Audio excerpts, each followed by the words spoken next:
And I don't have a problem with Rich Paul. I think it's an outstanding story. I think that he's taken an opportunity and ran with it. I think that his story prior to meeting LeBron is outstanding as well. He put himself in a good situation, and he built it from the ground up. So I really appreciate Rich Paul, and, to be kind of a ceiling breaker, if you will, a glass ceiling breaker, if you will, in that regard. I got a ton of respect for Rich Paul, but I cannot stand dealing with Rich Paul. Not that I do personally, but players that are represented by Rich Paul. It's always drama. It's always a problem. They have to have every say in everything, and I get it. It's their careers, but it is just a nightmare. It is just a mess. Who, by the way, the head coach of the Sacramento Kings, he's on clutch as well. Okay, Doug Christie is on clutch, just so you know. So we're not getting rid of Rich Paul anytime soon. You got Zach LaVine on clutch. You lose one clutch guy, you get another one. And now your head coach is on clutch. So that's all part of this. So basically, what Peja had to say about how everything went down, we will get into that and get your thoughts. 916-339-1140. The Knicks, and this is the count that I'm keeping, and Ramsey, I see Kyle still back there as well, cutting up some stuff, trying to keep up with all of the no's that the Knicks have received. I have the Mavericks as far as rejections, right? You are not allowed to talk to our coach.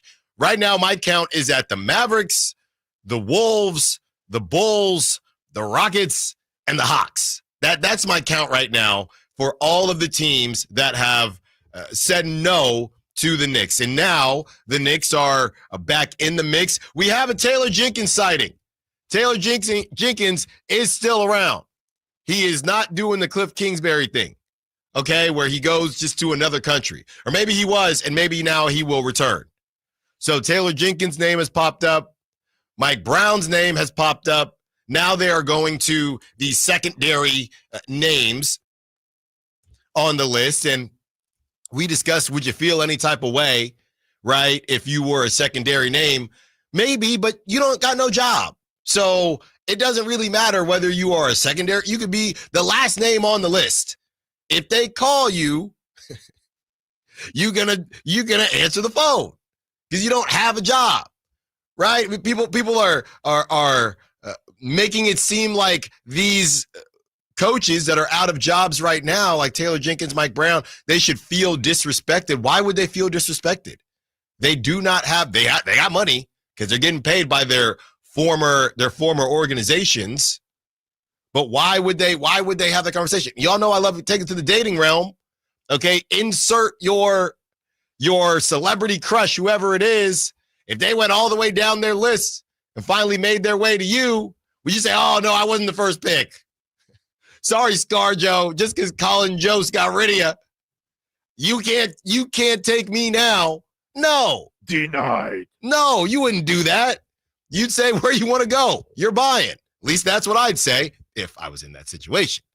So Mike Brown and Taylor Jenkins, they're not in a position to feel disrespected. Why would they be a first pick? They don't have a job right now. Okay?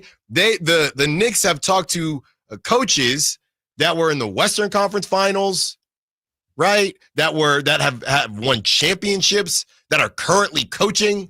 So no, it's no disrespect. And for that type of money, you could disrespect me all the time.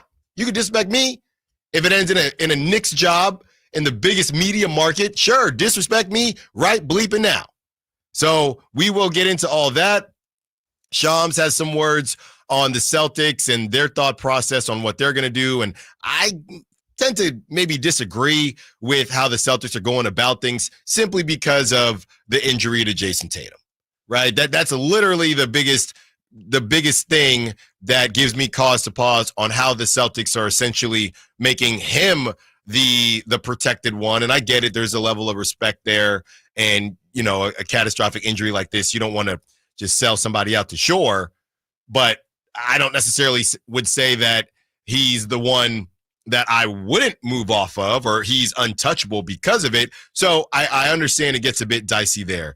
Sam Amick, we have that audio. Sam Amick was on the morning show and has some things to say about Scott Perry as far as what Scott Perry is maybe thinking to do. And really, again, nothing is off the table. This roster, and this is the disrespect to the Pacers and Thunder, and it's a great series, man.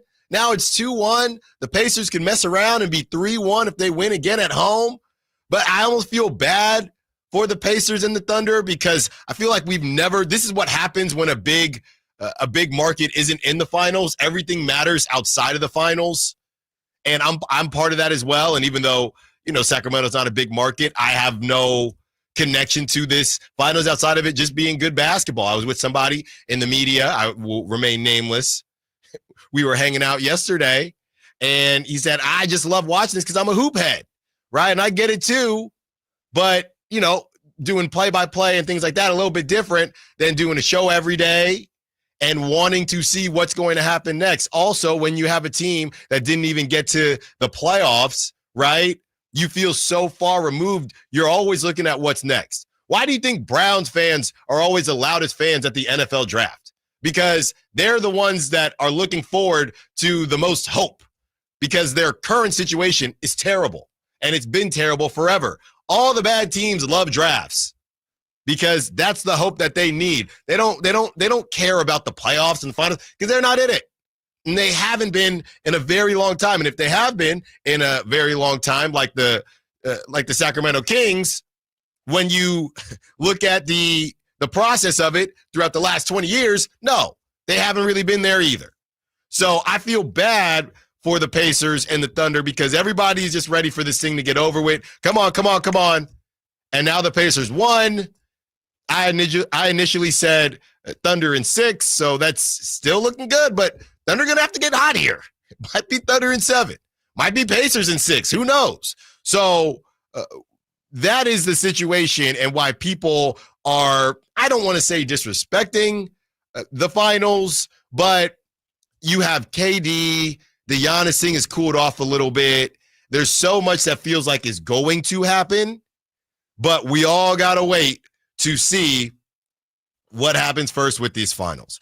The trade candidate of the day, this is courtesy of Kyle Ledbetter. The trade candidate of the day, what's the easiest way to say this? Eastern Conference at one point was maybe viewed as an untouchable, a wing coming off a pretty lackluster season. It's a toughie today. That's a tough one, but I can't say much else. I will say this.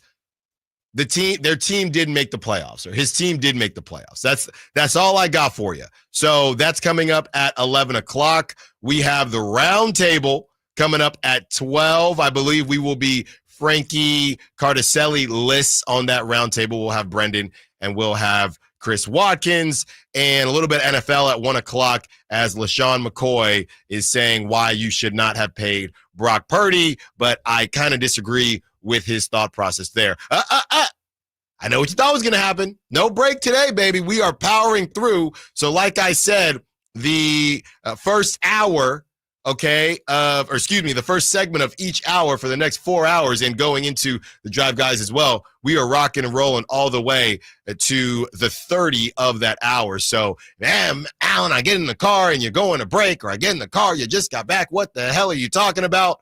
No. For the time being, we are rocking and rolling all the way through. So let's continue to do that now, and let's break down the box score of the Thunder and the Pacers. Just incredible stuff from the Pacers. They always find a guy that just shows up for you. And that guy last night was Benedict Mathurin.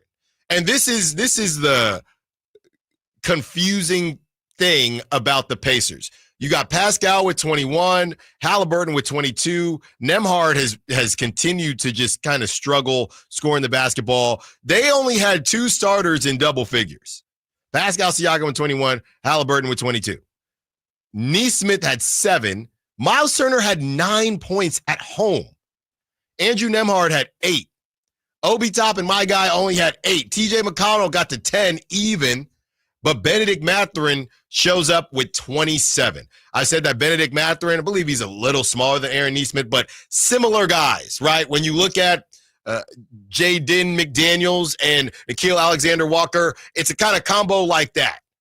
And Bennedict Mathurin shows up in a huge way, 9 of 12 from the field, 2 of 3 from three-point land. He just took care of business. A plus 16 on the night. Obi Toppin was a plus 18 on the night. Tyrese Halliburton with 11 assists, 22 points, as I had mentioned. Pascal Siakam, pretty quiet night, only 6 rebounds, 4 assists, 21 points. So how the hell did they win? Now let's go to the Oklahoma City Thunder. Chet had 20 and 10. Jalen Williams had 26 and 6 rebounds, 3 assists. Shea had 24, which is a quiet night for Shea. Pretty inefficient for Shea, 9 of 20. 12 points for Lou Dort, 7 for Cason Wallace, and you had really nothing from the bench. Hardenstein had 4 points. Caruso had 8. He was coming off, 20 in that game too. Isaiah Joe, who I've never seen miss a 3, only had 6 points. And Shea wasn't terribly, 9 of 20. That's not terribly inefficient, I should say, right? He's at 50% if he scores one more bucket at 10 of 20. So not terribly inefficient, just wasn't able to do much. And you get Chet. You have Miles Turner, who's not really known as a defensive guy, essentially locking up Chet. Chet, he still had 20 points, but it also matters how you get it. Chet was 0 of 6 from three-point range. They shot it at 45.5 as a team. The Pacers shot 33% from 3. So if the answer is turning into, and I know you can't count on 27 points from Bennedict Mathurin, but you shoot 33% from 3, you get Miles Turner 9 points, Andrew Nembhard 8 points, Nesmith 7 points, and you win that basketball game on the other side of Chet with 20, Jalen with 20, Shea with 24, and Lou Dort's had 12. That's pretty darn good. And as much as we talked about yesterday, this is the only team, the Thunder, that can have a Lou Dort and a Cason Wallace or a Lou Dort and an Alex Caruso on the court at the same time. You get into a track meet with the Pacers, and you might just be unable to do that. We just heard from Austin Rivers yesterday. You have to have guys on the floor that scare you. And Cason Wallace, 7 points, only took 1 3, 3 of 5 from the field. The Pacers are going to live with that. They have a couple live with that type of guys. And Lou Dort didn't have a bad game. Lou Dort was 4 or 5 from 3. So you go home, if you're Indiana, thinking they didn't play terribly, the Thunder. Their guys did what their guys do. Now, they need more from the bench, obviously. You get 18 points from the bench. That's awful. And they're going to look for some changes. Hartenstein, they just need to throw him out there and confirm that it doesn't work. You need to stop assuming, and he played 18 minutes, but you need to stop assuming it's not going to work and just have him out there and confirm that it's not going to work. Because what you're doing right now, trying to match the Pacers at their own game, that's not working. That is not working at all. You know, they're going to get Hartenstein off a switch. Okay, let's see it. Let's see them get Hartenstein off a switch over and over and over again. Let's see that happen. Caruso, 32 minutes. We know he's not there to score. Caruso was a minus 15. He was a minus 15. 4 assists. He had 2 steals, but he's going to get you his steals. We get that. But you have 3 legit. You have 1 outstanding scorer.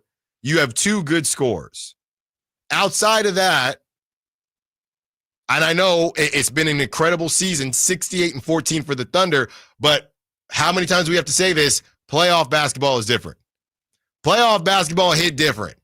And that's what we're seeing right now, Ramsey, with just where things drop off for the Thunder. And even though the Pacers don't have that high volume score like Shea, you get a Pascal. I look at it like when I'm playing FanDuel, right? So when I play FanDuel with my buddies, we have a baseball league. Yes. We play Tuesdays and Thursdays. They get on me because I messed it up. I'm the commissioner, and I should have done Fridays, not Thursdays.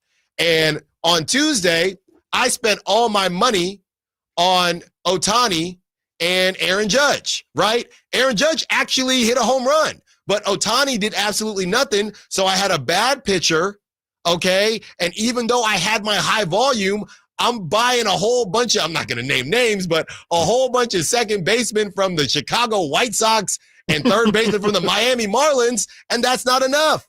And I feel like the Thunder are proving to be maybe a little bit more top-heavy than we maybe initially thought throughout the regular season. I mean, as for someone, to be honest, that hasn't watched a basketball game since April 16th, once the Kings left, just looking at the box score and knowing what I know about the Thunder, they are top-heavy. I mean, if they don't get a game, whether it be from Shea, from Santa Clara, Jalen Williams, maybe Chet, Lou Dort from Arizona State gets hot, they don't have much, and this just shows that they really didn't have too much of anything whatsoever. I mean, my issue just looking at it, how's Isaiah Joe only get 4 minutes? Mm-hmm. I mean, the dude cooks. He's a king. He's a known Kings killer. Right. So he cooks there, but why he only got 4 minutes against the Pacers is beyond me.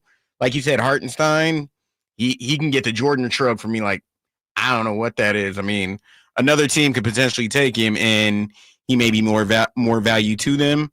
They don't play Jalen Williams or Arkansas Jalen Williams. They really don't play the Shaq Kenrich Williams that much. Mm-mm. It's mainly just Caruso, Hartenstein, and Aaron Wiggins only play 10 minutes, but they normally play him more. He's known to be a Kings killer when he busted them for, I think it was 41 in OKC earlier this season. So, I mean, if they're not getting contributions there, and the old saying goes, role players play better at home. That's why I believe Mathurin had 27. They got a little bit from Obi Toppin, which he could probably give him more. And TJ McConnell does what TJ McConnell does with the normal 5 steals, 5 assists, 10 points. And let's not forget, Tyrese Halliburton was only a rebound away from triple-double as well. And actually led the Pacers in rebounding, ironically enough. Yeah, and it's a good point you make as far as the distribution of the minutes for the Thunder, because I saw somebody mention that the Thunder looked tired. The Thunder looked tired, which is exactly what the Indiana Pacers wanted. They wanted to tire him out. By the way, Obi Toppin, huge putback dunk. Stop playing with my boy Obi, okay? I need that jersey. That texter knows who they are. Where's my jersey at? But Obi with a huge putback dunk to kind of keep the energy up, and that's exactly who he is and who he's been for the Pacers. He didn't even make a 3. He was still a plus 18. So that's the type of hustle that we're talking about. As far as the Thunder, I'm looking here. Hartenstein played 18 minutes. Caruso played 32. Aaron Wiggins played 10, which that's a measly 10. On the side of the Pacers, on the bench, Obi Toppin played 28. TJ McConnell played 15. Benedict Mathurin played 22. Ben Shepherd played 18. So the distribution, and let's go to the starters now.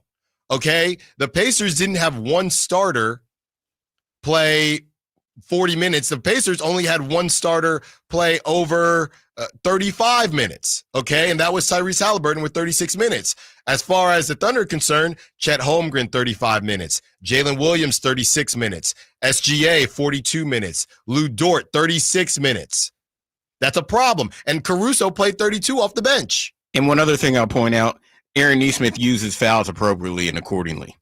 He fouled out in 22 minutes, but he used them appropriately and accordingly, especially with the team they're playing against. He's guarding wings. You got 6 fouls. Use them. Yeah. I mean, they're like, we got other people if you foul out. So the other part of where I feel like the Thunder are maybe in a world of trouble, maybe not a full world of trouble, maybe a country of trouble, not a world of trouble, is the fact that how they've played, and this is what I've said, I am not an SGA hater, but how they have played throughout the regular season, how much does that affect their ability to now transfer that to the playoffs? Now, obviously, they have gotten to the finals, so what they've been doing is working. And when they decided to not start Hartenstein to kick off the series, we said, hey, do what's been working for you. But now you're starting to see, okay, Chet, what can you do? The stat lines are great. This might even be a win in a regular season just because that's how the regular season goes. And the stat lines are great. But what can we get from the bench on a random night? Right? Going back to the Benedict Mathurin game. And that's what they got at home because Alex Caruso had no damn business scoring 20 points. So they're learning on the fly that this is a different game. I would say the Pacers are as well. But again, when you are the same reason people say Tyrese Halliburton, I don't know if he's a superstar, he's not putting up 40 points, whatever it is the same reason the Pacers style of play is not needing to change as much as it has had to change for the Oklahoma City Thunder. So I'm not going to flip-flop. I still have Thunder in 6, who, by the way, if this was a ladder or a when you do March Madness, and even if your possible points, I would still win as it pertains to the round table and Kyle Ledbetter when it comes to possible points because they all had the Thunder in 4 or 5 games. So I'm not going to flip-flop because I already won as far as I'm concerned because nobody took the Pacers. I'm not going to flip-flop now, but the Thunder, obviously, they don't win in Indiana, tomorrow? This thing, I don't see the Pacers giving it up. No, I don't either. And one other stat I heard, and I could be corrected, if the Pacers score over 110 points, I believe they're approximately like 29-1 on the season. They got to 116. There goes a dub for them. And one thing that we've seen, right? These teams, whether they've been in the position before, whether they haven't been in the position before, if you lose, and I know they have not lost yet, and that's why I said Game 4, this is the first real opportunity for Shea when it comes to his true blue legacy. If you lose Game 4, everything gets tight. You got to go back to Oklahoma City Thunder. You got to go back to OKC. And now those Lou Dort threes, now you need them. Those Isaiah Joe threes, now you need them. This was all found money when it was all fine and good during the regular season. But now you need this stuff. That's the difference. And again, Logical Raptors fanatic on the SAC chat. Shout out to the SAC chat, 916-339-1140. Want to be part of the conversation. Logical Raptors fanatic says you got to give some love to Carlisle. Very underrated, and I would agree. Rick Carlisle is coaching his you-know-what off, and he needs to be talked about more because he has kind of just stuck to the status quo, but he has pressed on some buttons when he's needed to. You got Dagnall. You're not starting Hartenstein. These games, that was the closest game from start to finish last night, but you lost.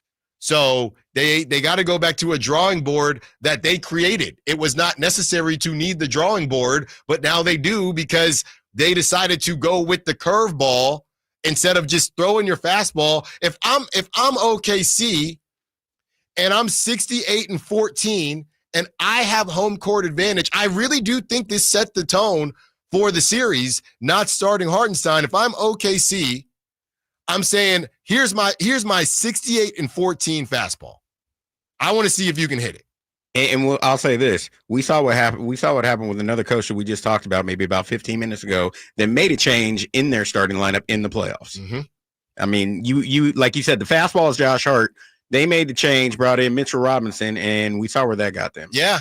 Not saying Mark Dagnall is gonna have that happen to him. You never know. More likely not. He's going to be coach of the year. Yes. But like you said, the fastball will start in both Hartenstein and Chet Holmgren, and now you got Case Wallace in, and you're the 68-14 team and attempting to match up with a team that was 18 games lesser than you, and now it's showing because you're down 1-2. Not saying that the series is over, not in the slightest, not hardly, because it's only 2 games to 1.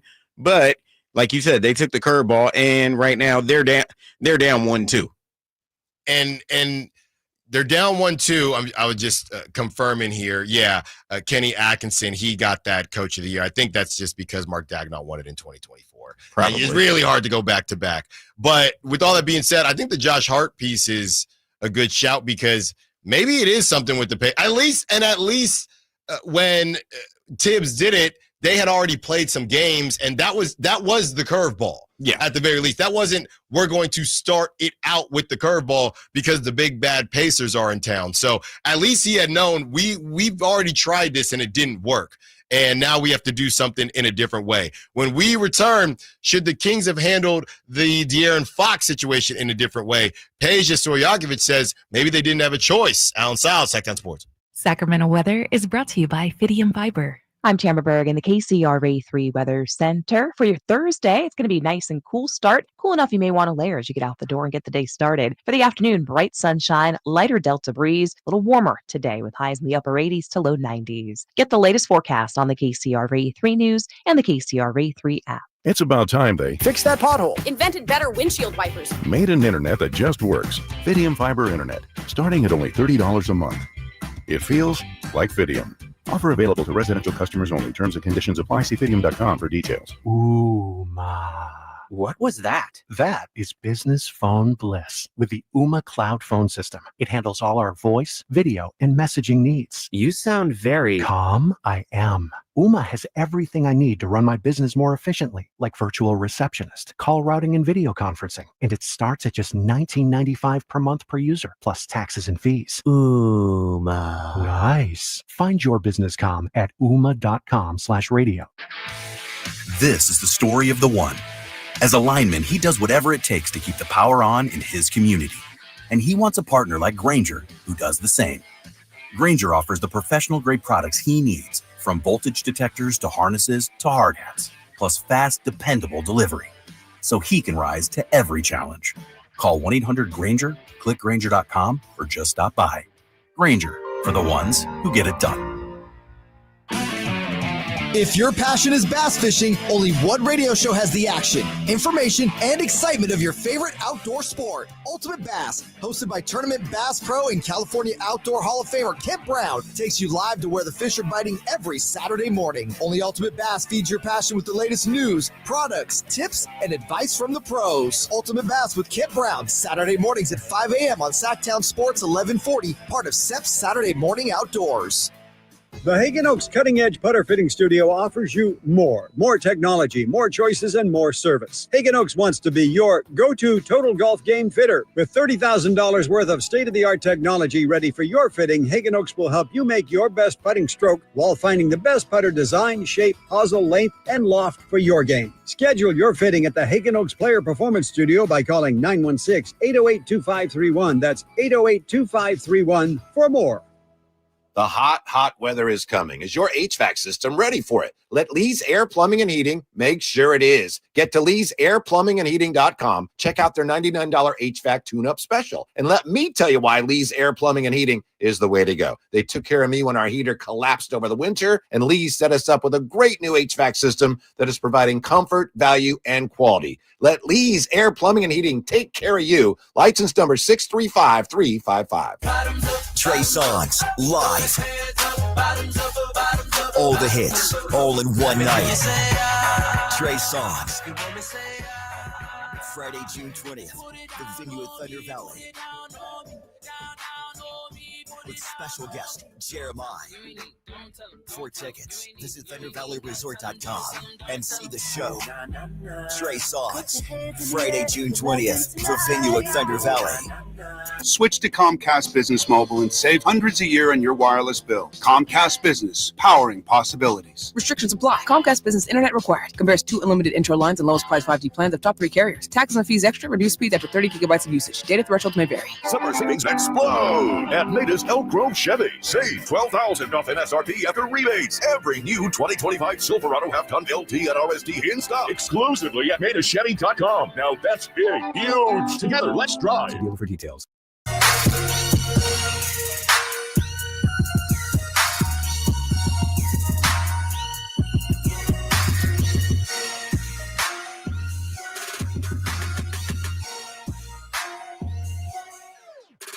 Allen Stiles. Watch the show on youtube.com/Sactown Sports 1140. Or listen on the Sactown Sports app. This has taken the Kings world by storm. Okay, as Peja Stojakovic appeared on the NBA Out of Bounds podcast and had a lot to say about Rich Paul and the De'Aaron Fox trade. Here's the quote. It seems there was a directive from his agent, Rich Paul, who played a key role and blackmailed the teams on which player was supposed to get traded where. He brought Fox to the Spurs, and Zach LaVine, who is his player, brought him to Sacramento. By doing this, he limited Sacramento from a business standpoint, stating that they get a bit more from this trade with Fox if they had the same discussion with some other teams in the NBA. A lot of people are having conversations about this. I saw Matt George put out a video, and a lot of people are giving their thoughts. The morning show kind of discussed it as well, and it is really interesting. It's interesting how everything has broken down up to this point, and I think the main piece of this is whether or not Rich Paul was just doing his job. Okay, I'm going to give a shout out here, okay, as I'm going in the direction of car dealerships. So shout out to Sacramento, Chrysler, Dodge, and Jeep. They're taking care of my Jeep right now. Just hit 30,000 miles, so they are doing the 30K inspection. And the reason I bring that up, I'm probably due for an upgrade with some of the things I got going on. But the reason I bring that up is because you go to a car dealership and they're going to tell you that they can offer you the best deal. It is your job to go to another dealership and compare and contrast what's going on. You cannot get mad at the dealership because they're telling you what the deal is. It's your job to get your butt up, to believe them or not believe them, and go to another dealership. It's your job to do that. Rich Paul is just doing his job. Yeah, I think you're going to get the best deal here. I'm telling you right now, Zach LaVine. Now, the deeper part of this, and I heard Dave say he believes what Peja is saying, the deeper part of this is Rich Paul essentially weaponizing, hey, De'Aaron's not going to re-sign with any other team, so you can't trade, you cannot trade him there. So Rich Paul wasn't incorrect in that, hey, De'Aaron only wants to re-sign and extend with the Spurs, who he might get moved, by the way. That's a different conversation for a different day. But De'Aaron only wants to sign with the Spurs and extend with them. So everybody knows that. So if you try to trade him to the Rockets or try to trade him to the Pelicans, you're not going to get a great deal. Not as good of a deal as you'll get with the Bulls and Zach LaVine and the Spurs, because De'Aaron wants to go to the Spurs. That's fine. This is where we've gone from day one. Call their bluff. Call their bluff. Yes, right now. Right now. There's a Memorial Day sale going on right now, right? Hey, there's a Memorial Day sale. Cool. I'll wait for the 4th of July sale. Because I'll tell you what, there's going to be a 4th of July sale. And if you don't want the 4th of July sale, if you don't like that, there's a Labor Day sale. There's always going to be a sale. De'Aaron Fox is good enough for that. I might not think De'Aaron Fox is an elite number one, but I'm not going to disrespect him to say, oh, if we don't move him now, we're not going to be able to move him. So I don't really care about the leverage that Rich Paul was able to attain. That's why he gets paid. And he gets to sit courtside with Adele. That's what he does. That's what he's built. It's your job to see through that. Okay, thanks, Rich. Cool. Appreciate you, buddy. Let's see what happens in the offseason. Let's see what happens. But the reality is they always like Zach LaVine, and they saw an opportunity, and you could use the they with whoever you want to use the they with. But they as a collective, they as an organization, they've always liked Zach LaVine. And once things got a bit sour, also they decided to move on from Mike Brown. Once things got a bit sour, it was an opportunity, and the numbers were similar. Don't get me wrong. Points-wise, they were both at, 25, 24 points. Playmaking, De'Aaron, much better playmaker, but assist-wise, when you saw the numbers, I think De'Aaron was only averaging maybe 2 more assists than LaVine. So they saw this as an opportunity. So I don't think that Peja is necessarily wrong. Maybe the word blackmail is a little bit strong. Leverage. I don't think Peja is wrong, but it's not as if the Kings had to do the deal. They did not have to do it. You're under contract, just like the Knicks calling all these teams. Hey, can we interest you in a type of trade or something because we want your coach? No, kick rocks. Denied. Kick rocks. Houston, kick rocks. So I don't want this to turn into, oh, no. Rich Paul put us in a bad spot. That's what he does. That's what he does. But you don't have to bend the knee to Rich Paul. You bended the knee to Rich Paul because you moved off of Mike Brown. You knew De'Aaron wasn't happy about it. And you finally got that guy that you gave an offer sheet to, 3, 4, 5 years ago. That's what it was. I don't even know if they do this deal if Zach LaVine wasn't available. I really don't. It was a lot about Zach LaVine. Much to do about Zach LaVine. And yes, they were in a tough spot, but correct me if I'm wrong, Jimmy Butler didn't initially want to go to the Warriors, right? We had that weird report, but Jimmy Butler wanted to go to the Suns. That didn't work. Jimmy seems quite happy in Golden State. Dame, he wanted to go to Miami. He ended up with the Bucks. These guys, they pound their fists and they want things all the time. And those dudes weren't even in their prime. So they had, dare I say, less leverage. Okay? And to have a De'Aaron Fox, to have that type of asset, it comes off as if you got tricked, but that's your fault, right? It ain't anybody else's fault. What do they say? Fool me once, shame on you. Fool me twice, shame on me. I don't know who got tricked, or I don't know if this is some PR kind of cleanup, right? And obviously Peja not, necessarily doing their bidding, but just, hey, this is what I think about it, and trying to make the Kings look a bit better because he loves the Kings, right? Hopefully his son plays for the Kings whenever he's done transfer. He transfers every single season, and I would too. I'm not hating on him. So I don't know what all of this is, but it's not as if Rich Paul hasn't played this game before with other teams. This is what he does. Hey, you're only going to get him to go here, so you got to do it now. No, De'Aaron wanted to go now. And De'Aaron wanted to go to San Antonio. He was under contract. Rich Paul cannot change a contract. He's on it, and he gets paid for those contracts. So he knows. So it just reeks to me as if you didn't have the right people in the room. And if you did have the right people in the room, the people that were in the room didn't get a say. And it all comes back to the same thing. And I know it sounds like Groundhog Day, but you're not going to sit here and tell Kings fans that they did not have a choice in getting Zach LaVine. I guess we got to get Zach LaVine. No, they didn't have to. They did not have to. They saw an opportunity.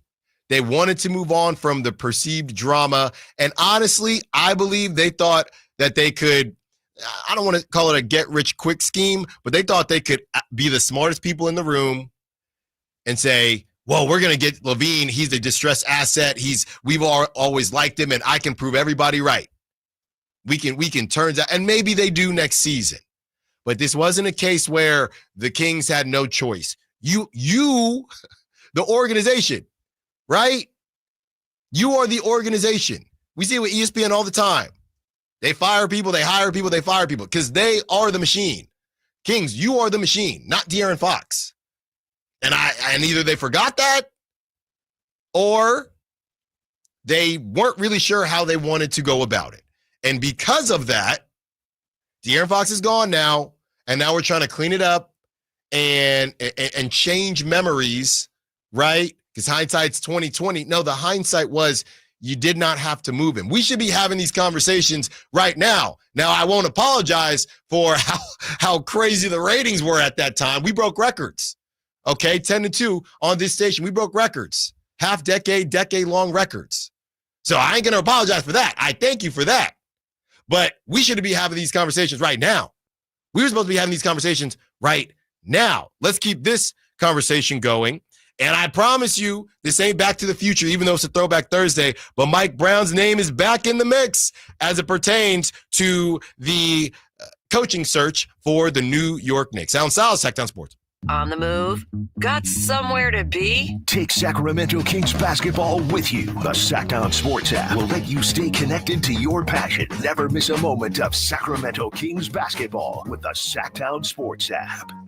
I'm still going for it, even with higher stroke risk from atrial fibrillation, and a regular heartbeat not caused by a heart valve problem. Over a 3-year study, Eliquis apixaban tablets reduce stroke risk better than warfarin, and over 97% of Eliquis patients did not experience a stroke. A first stroke occurred in 2.9% of warfarin patients versus 2.3% of Eliquis patients. Don't stop taking prescription Eliquis without asking your doctor. It may increase your stroke risk. Eliquis can cause serious and in rare cases fatal bleeding. Don't take Eliquis if you have an artificial heart valve, abnormal bleeding, or antiphospholipid syndrome. While taking, you may bruise more easily or take longer for bleeding to stop. A spinal injection while on Eliquis increases risk of blood clots, which may cause paralysis, the inability to move. Get medical help right away for unexpected bleeding, unusual bruising, or tingling, numbness, or muscle weakness. Medications such as aspirin products, NSAIDs, SSRIs, SNRIs, and blood thinners may increase bleeding risk. Tell your doctor about all planned medical or dental procedures. Learn more at Eliquis.com or call 1-855-ELIQUIS. Progressive knows if you have to choose between everyday life and your RV, RV wins. What, are you going to take the RV to the lake or clean out your closet? RV wins! Putting the dishes away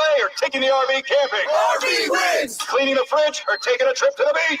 RV wins! You might want to clean the fridge real quick because, mold. We clean out the fridge, then take the RV out. With Progressive, you can bundle your RV with your home or auto and save with a discount and spend more time enjoying those savings in your RV. Progressive Casualty Insurance Company, affiliates, and other insurers. Not available in all states and situations. This is Secret Clinical dominating extra stinky stress sweat. And this is regular deodorant. Secret Clinical in a heat wave. Oh, what a beautiful day. This is regular deodorant. Ugh, I can't. Secret Clinical with workout sweat. Let's run another marathon. And regular deodorant. How much more? Secret is the GOAT because nothing fights sweat better. Stay fresher under pressure. This is the story of the one. As a safety manager at a manufacturing plant, he does everything he can to keep his coworkers safe. From finding ways to reduce risks to keeping safety supplies in stock. And for that, he relies on Grainger. Grainger offers a broad range of quality products and next-day delivery, so he can always play it safe. Call 1-800-GRAINGER, click Grainger.com, or just stop by. Grainger, for the ones who get it done. Thy ticket, Lady Jennifer of Coolidge. Well, many thanks, good sir. Hereth my Discover card. They accept Discover at Renaissance fairs? Yeah, they do here. Discover's accepted at the places I love to shop. Getteth with the times. With the times? You're playing the lute. Yeah, and it sounds pretty good, right? Discover is accepted at 99% of places that take credit cards nationwide. Based on the February 2024 Nielsen report. With 25 award-winning years in Northern California, Ashton & Price is your local injury law firm. Pro attorney tip, if a firm presents as local but they're in LA, red flag. If your first consultation is not with a lawyer, big red flag. At Ashton & Price, your first consult is with a local attorney, and if serious injury prevents travel, a lawyer will come to you. Still not enough? George Washington's my uncle. At Ashton & Price, no red flags, just red, white, and blue. Remember, for the best advice, don't think twice. Call Ashton and Price. Get ready for a night out with Jordan Davis. It's Country in the Park 2, Saturday, September 13th at Cal Expo. Along with the special guests Mitchell Tenpenny, Locash, Vincent Mason, and Abriana. Make it a family day out with food trucks, games, dancing, and more. Saturday, September 13th at Cal Expo with Michelob Ultra. Tickets are available now at CITPFest.com. Sacramento Chrysler Dodge Jeep Ram has the biggest selection, the best prices, and unbeatable customer service. Check them out online, SacSuperstore.com, for the guaranteed lowest price on Chrysler, Dodge, Jeep, and Ram. Open until 10 o'clock and right across from Hagen Oaks Golf Course. SacSuperstore.com.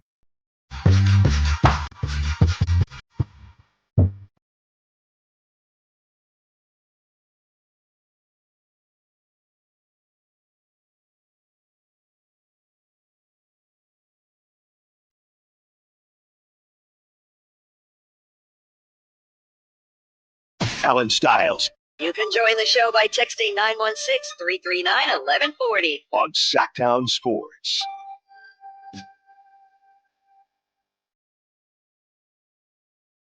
Nine 339-1140, taking it to 2 p.m. We will be joined by the roundtable at 12 o'clock. And the Knicks are on the clock as it pertains to their coaching situation. Now, Sam Amick, we know him best for everything he does with the Kings, but now that the Kings are done for right now, Sam Amick has been doing his thing. You know, he's a national guy, don't get me wrong, but obviously when we're talking about him, normally it's King stuff, but he's got a Pacers article out right now. He's got a Knicks article out right now. And the title of the article, the Knicks knew they wanted to fire Tom Thibodeau. After that, well, you're seeing it. And it's really crazy how they have decided to go about these things in this situation, right? So in the world of New York, okay, they have reached out to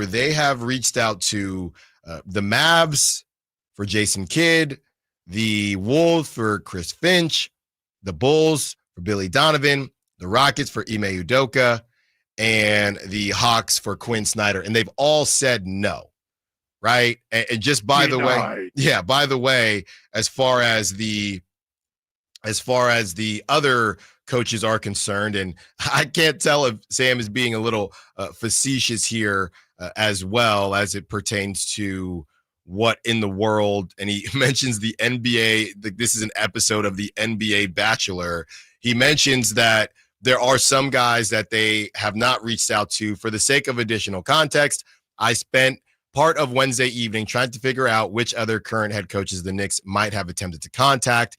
And while there were no new names revealed, it's worth sharing that the league sources say the Knicks did not request permission to speak to this high-profile coaching crew: Rick Carlisle, Steve Kerr, Doc Rivers, Ty Lue, and J.J. Redick. I'm a bit surprised at Ty Lue. That does seem like somebody they could have reached out to. Why not throw Eric Spoelstra's name in the mix? Might as well, but because they don't want that smoke with Pat Riley. That's why.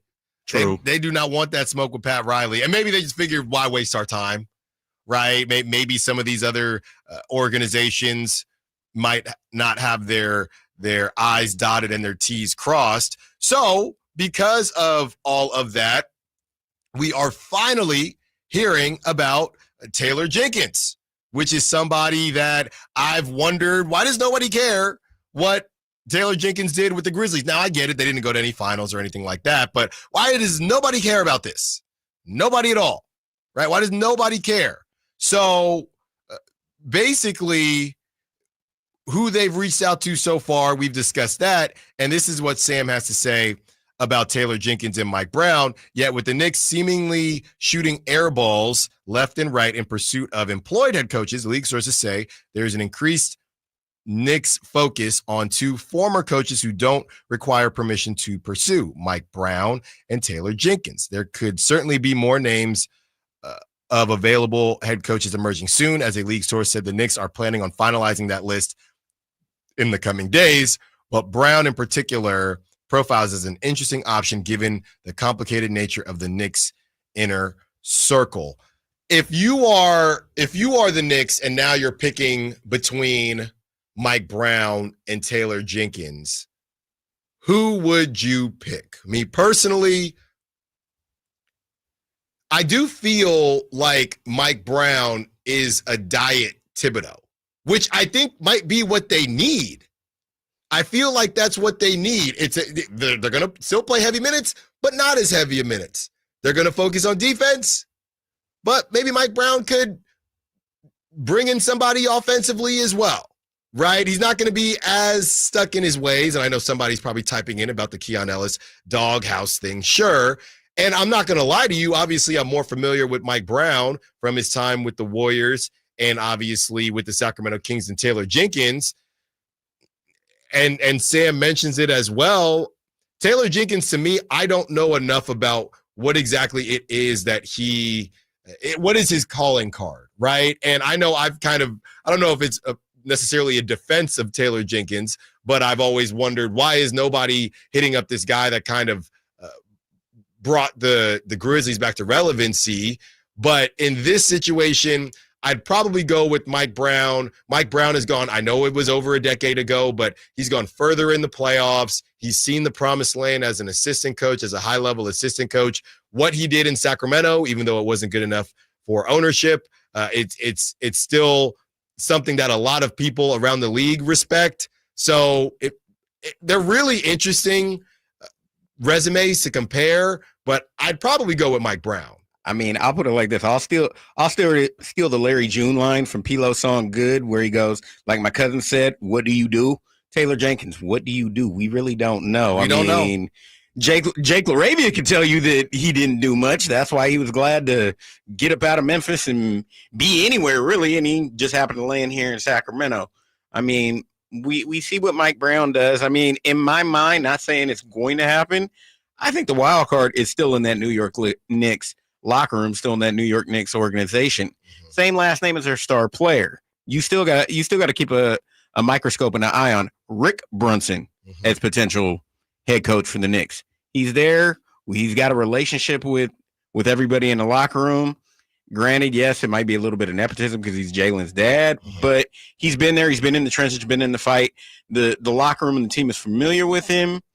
We'll see, and we're really not as familiar. Like you said, what do you do? What's your style? Where are you hoping to go with this? But I wouldn't be surprised if his name came up. And I know they keep mentioning Bishop O'Dowd from Oakland's finest, Johnny Bryant, as being a potential suitor because he was one time in the Knicks organization.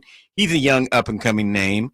It's kind of ironic how he didn't get the Phoenix Suns job due to the fact now that the Knicks job is sitting there and he had ties to the Knicks. So, I mean, we'll see there. But this to me seems like it may be a potentially prolonged search for a head coach in New York, especially not just dealing with the Knicks, dealing with Leon Rose, and dealing with the person that owns that team named James Dolan. Yeah, if it wasn't for, and look, there's so many reports, so it's hard to keep track, but if it wasn't for that report about some players not maybe loving Rick Brunson's approach and how often, and just the relationship with Rick Brunson maybe not being as strong as maybe we would have thought. I mean, half of the roster has known him for over a decade when it comes to Villanova. So who is it that does not like Rick Brunson, right? Maybe OG? Was it just OG? Right, who else could it be? OG and Landry Shamet? OG, you have no scarf game, so it doesn't matter. So I don't really know. And that report came out last week about Rick Brunson and maybe some players not being huge fans of Rick Brunson, but one's his son. Okay, then you got Mikal Bridges, obviously, right? That whole Villanova connection that they have going on. So I'm just trying to figure out who else is it on that roster that is, because that seems like the easy option, right? Daddy or no daddy, this is what all of the teams have been doing. Their bench guys, they have turned into their head coaches, besides the Suns, because the Suns, they went, they started brand new, whatever it is. But all these interim situations been situations where, okay, cool, we kind of know what's going on. And I'm literally looking at the roster now, right? Josh, it ain't Brunson, it ain't Mikal, and it ain't Josh Hart.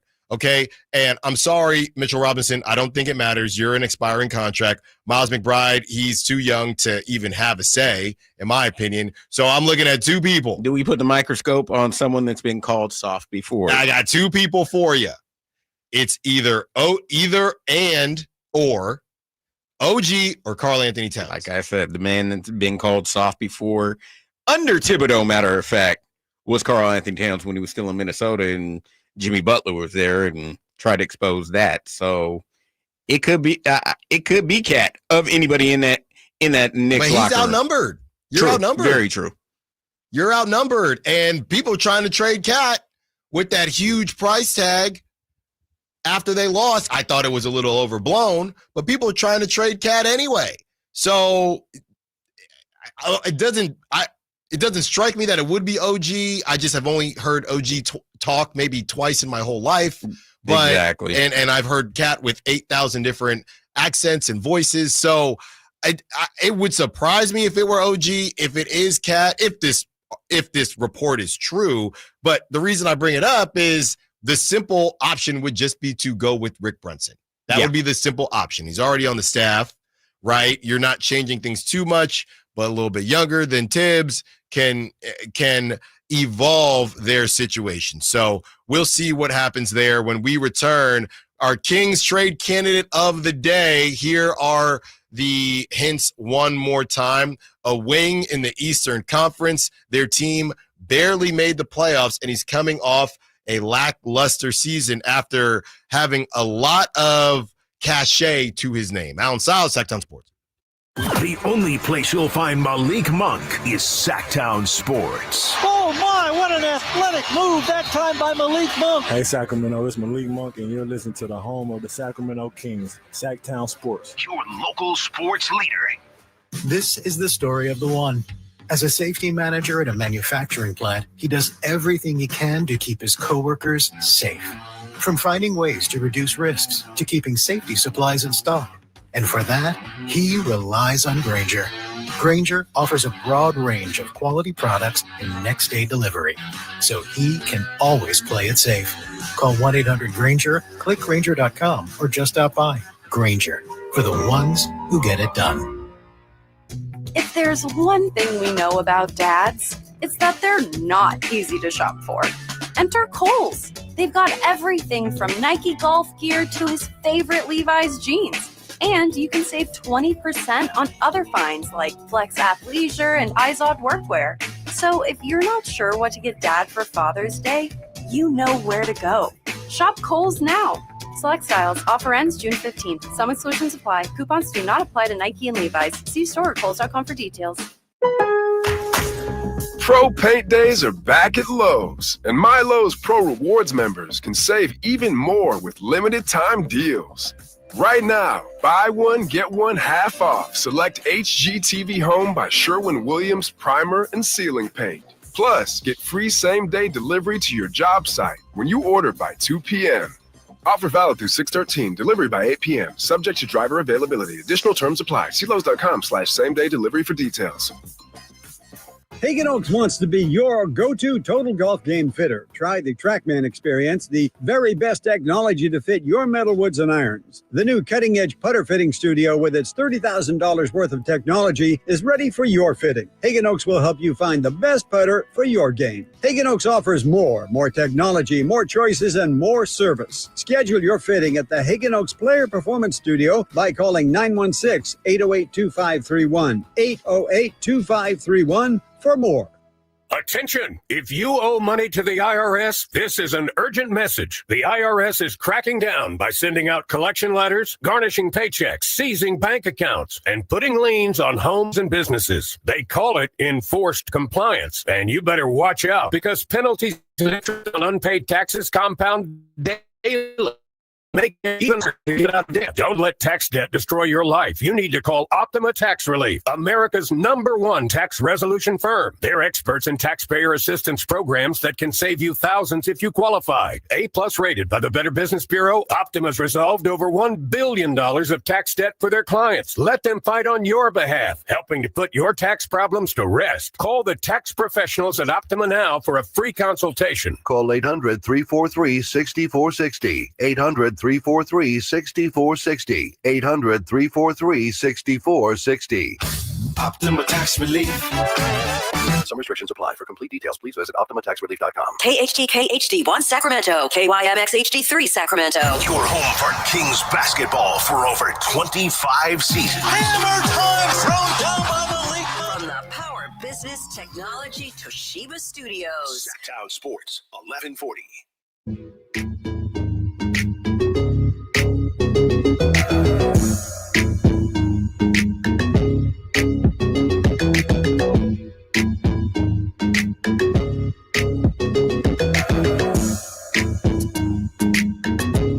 Your home for Kings talk and so much more. Live and local. Allen Stiles on Sacktown Sports. 1 hour down, 3 to go. If you're just now joining us, you dropped off. Oh, well, the kids at summer camp, right? I used to love summer camp. I really did. Sports camp, right? You play flag football, whatever it is. I used to go to camps. My parents used to get out the house, bro. Go. Just go. Just go. They sent me hours away. They sent me across the country. I went to a military camp during the summer. Just go, bro. I never went to a camp a day in my life. Just go. My parents had me out of here every summer, and I loved it. I still talk to some friends that I met at a 6th grade camp, 7th grade camp. I'll follow them on, Facebook, because we didn't make it to Instagram. The relationship didn't make it to Instagram, but it's great stuff, man. Send your kids to camp. It's good for them. Let them get dirty. Let them cut up their knees, okay? Let them be in some dirt, all right? It's summer.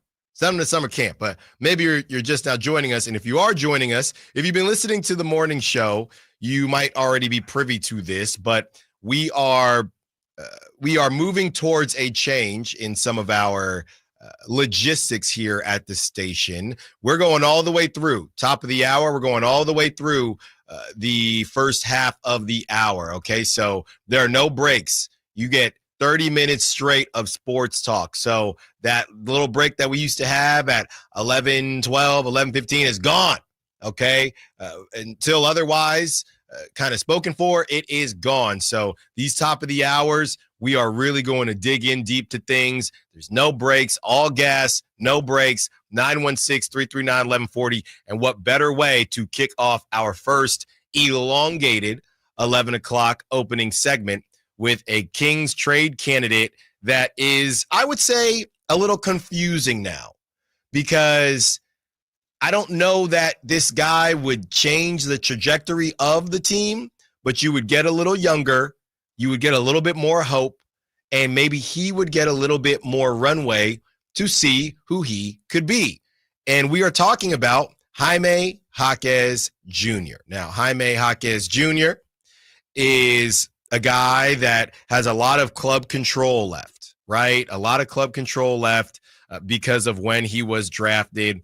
And he's also a guy where a lot of people, when he was drafted, you go from being a steal to now you're untouchable because we got this found money and you're cheap, to now, oh, is this guy actually good at basketball or as good as we thought? Now, let's not talk about Jaime Jaquez as if he were a second-round pick or anything like that. He was taken the 18th overall pick in 2023.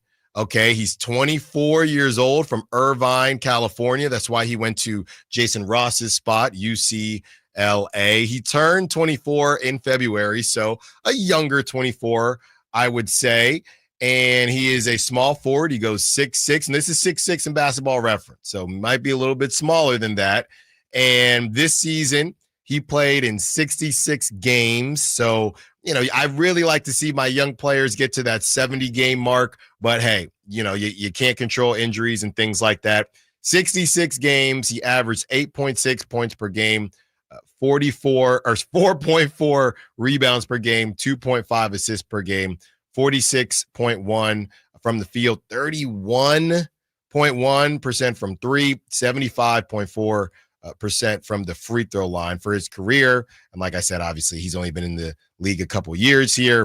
141 games, 10.3 points per game, 4.1 rebounds per game, 2.6 assists per game, 47.8% from the field, 31.8% from three, 78.5% from the free throw line. The first thing I see here is Jaime, based on who he's going to be, you're sitting at, if you're 6'6", and I would say if you're 6'8" and below, you cannot shoot under 34% from three.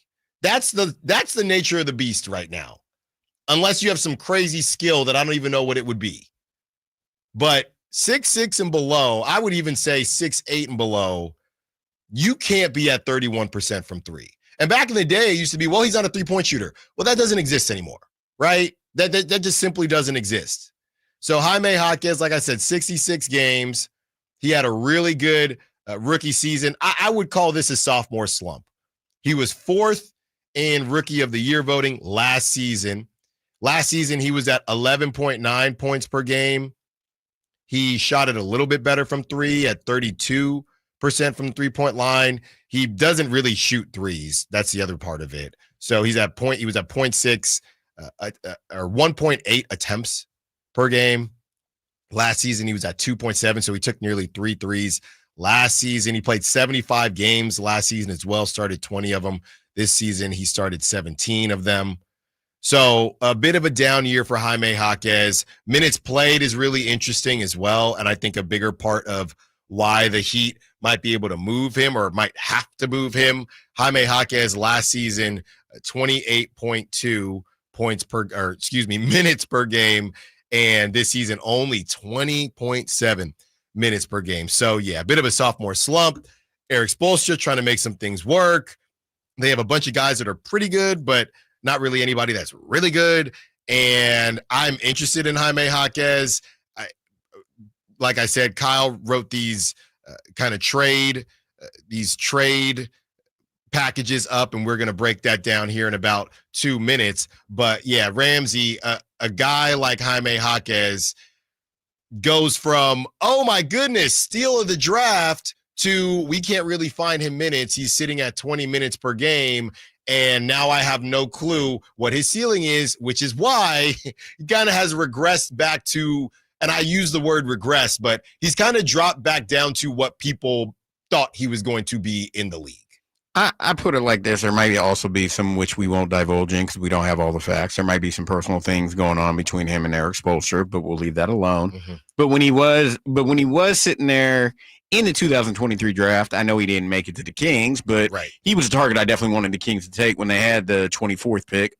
Granted, Miami took him at 18, and I was like, damn, they got them one. Right. He doesn't shoot threes, but here's the other thing. I probably, and you may have seen it too, we probably saw Jaime Jaquez best overall game as a pro here, not this season, but the season before when he came in and busted the Kings. Yeah. He had 28, was on the block, putting in that work.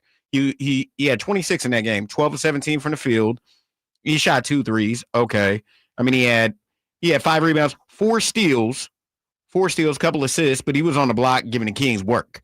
And if you can get that out of a Jaime Jaquez, that's what you want. And that's what he was known to do his junior and especially his senior year at UCLA. You give him the ball 6'6", 6'7" on the block. I mean, God rest his soul to Pac-12, but he was Pac-12 Player of the Year that year, was giving everybody in the conference work because they give the ball to him on the block.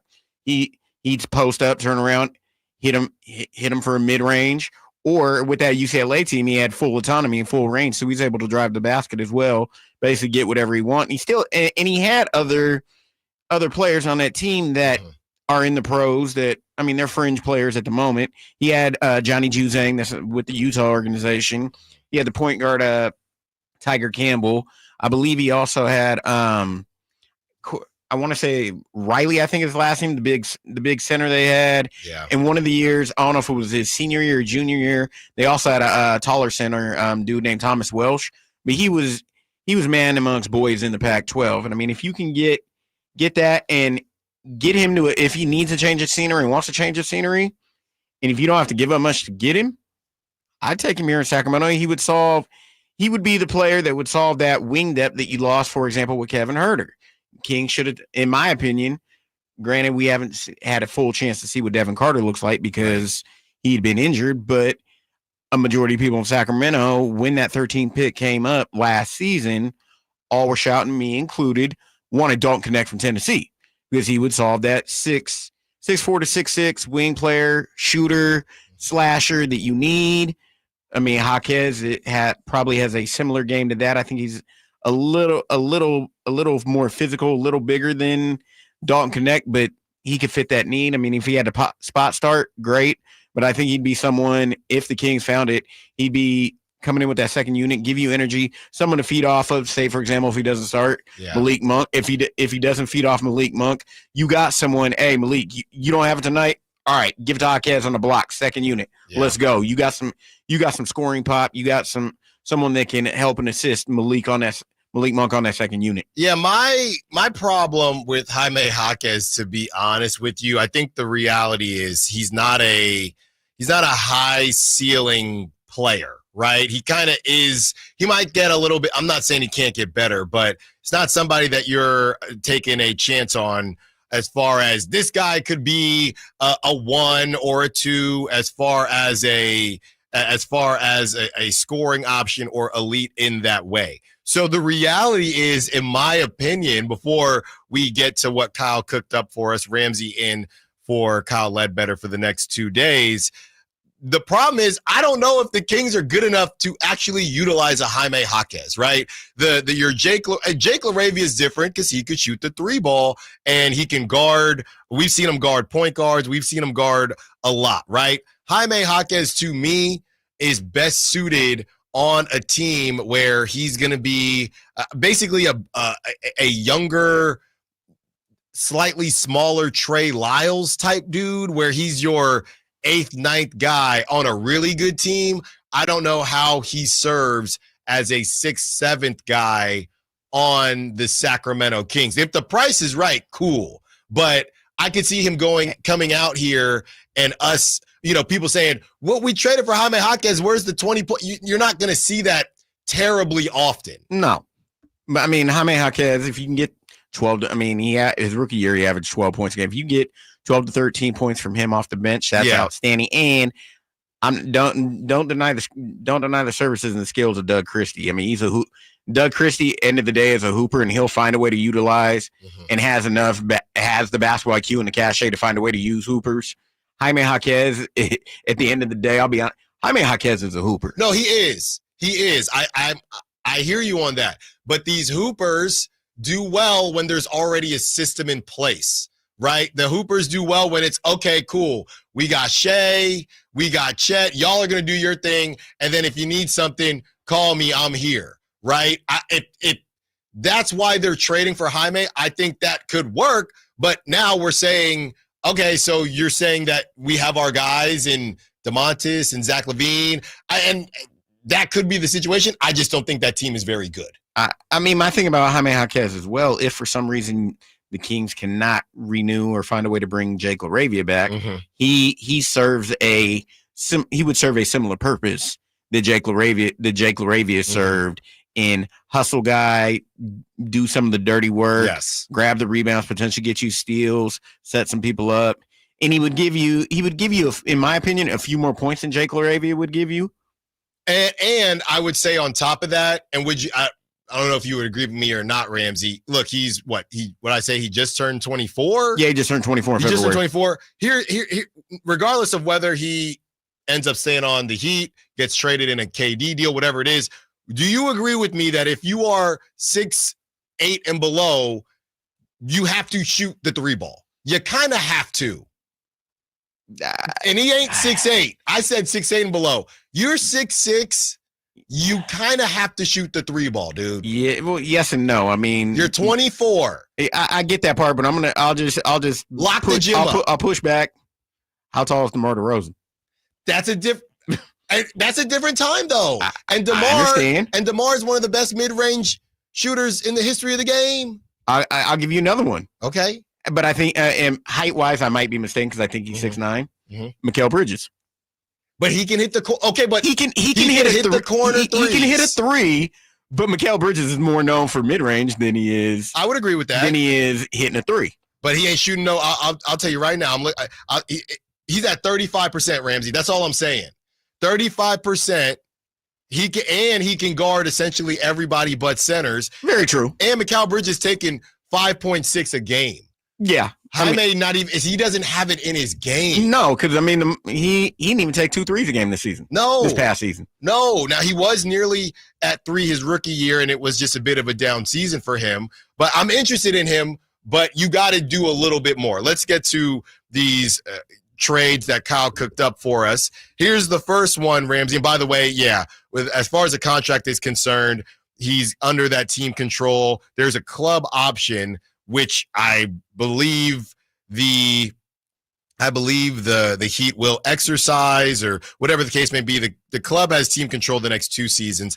Next season, 26-27, or even this season, one of these seasons coming up, they're going to look to extend him, right? And that'll be the kind of Keegan situation. I believe it could be this season, actually. So we'll see what they decide to do there, if they decide to move on from him, because if they decline the option, then he could eventually be a restricted free agent, or they could extend him that next season as well. But here are the two deals. The first one, trade number one. The Heat acquire DeMar DeRozan. The Kings acquire Jaime Jaquez Jr., Terry Rozier, or Duncan Robinson. Jaime Jaquez and Duncan Robinson, or Jaime Jaquez and Terry Rozier for a 2026 and a 2026 Miami second rounder. So DeMar DeRozan, who we feel like we are moving on from anyway. For Jaime Jaquez, I like Duncan Robinson better than Terry Rozier at this point. Jaime Jaquez, Duncan Robinson, and a 2026 Miami second rounder. Do you feel like you have gotten enough for DeMar DeRozan in that deal? First off, I said denied because I'm in the minority. I'm not moving DeMar DeRozan unless he truly asks for it. But if that was the case and that was the deal, I need more than that. And you throw the name Terry Rozier gets thrown in. Terry Rozier might not be in the league. He might be. No. That's why I said Duncan Robinson. No. I'm not doing that with Terry Rozier. Yeah, the scary Terry might have scared his way out of the league. Yeah, it is scary to watch him play basketball. Yeah, that it is. And like I said, again, he's another one that has some personal issues going on, and he might have scared his way out of the league. But if you were to do that, I need more than that. I need more than that in that particular trade. I mean, you'd have to give me. I haven't looked at salaries, see if they matched up. Yeah, you'd almost have to give me like a Haywood Highsmith or a Jovic or somebody. Maybe Jovic, but we don't know what Jovic's true potential is. The reason why I said Haywood Highsmith, because he would definitely fit. He would definitely be a bench player and fill that similar role that Jake LaRavia played. Hustle, does the dirty work, steals, rebounds, things of that nature. Doesn't really need the ball to score. Doesn't really look to score unless he truly has to. But if for some reason DeMar DeRozan is moved, I need more than that, because DeMar DeRozan was the number one scoring option here in Sacramento, and at this moment currently constructed, I believe he's still the number one scoring option currently constructed. And you know what's so funny?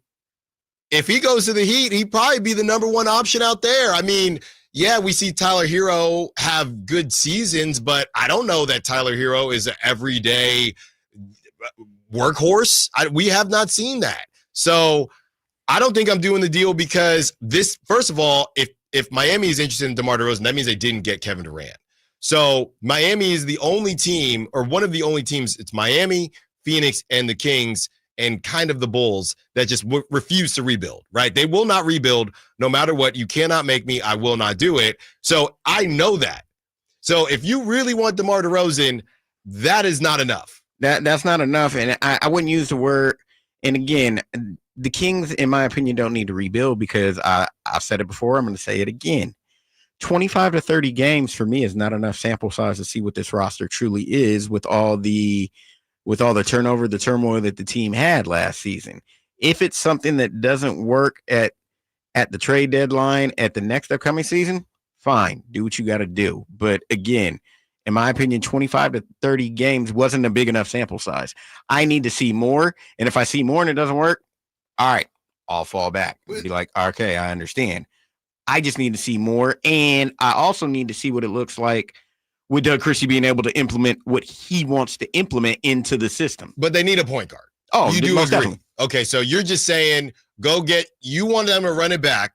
And I don't know what percentage of Kings fans are running back. I know it's the minority. I just don't know how big that minority is. So you're just saying go get you a Tyus Jones or Tyus Jones, CP3, and just run it back. That, or if for some way, somehow you can find a way to move into the later first round.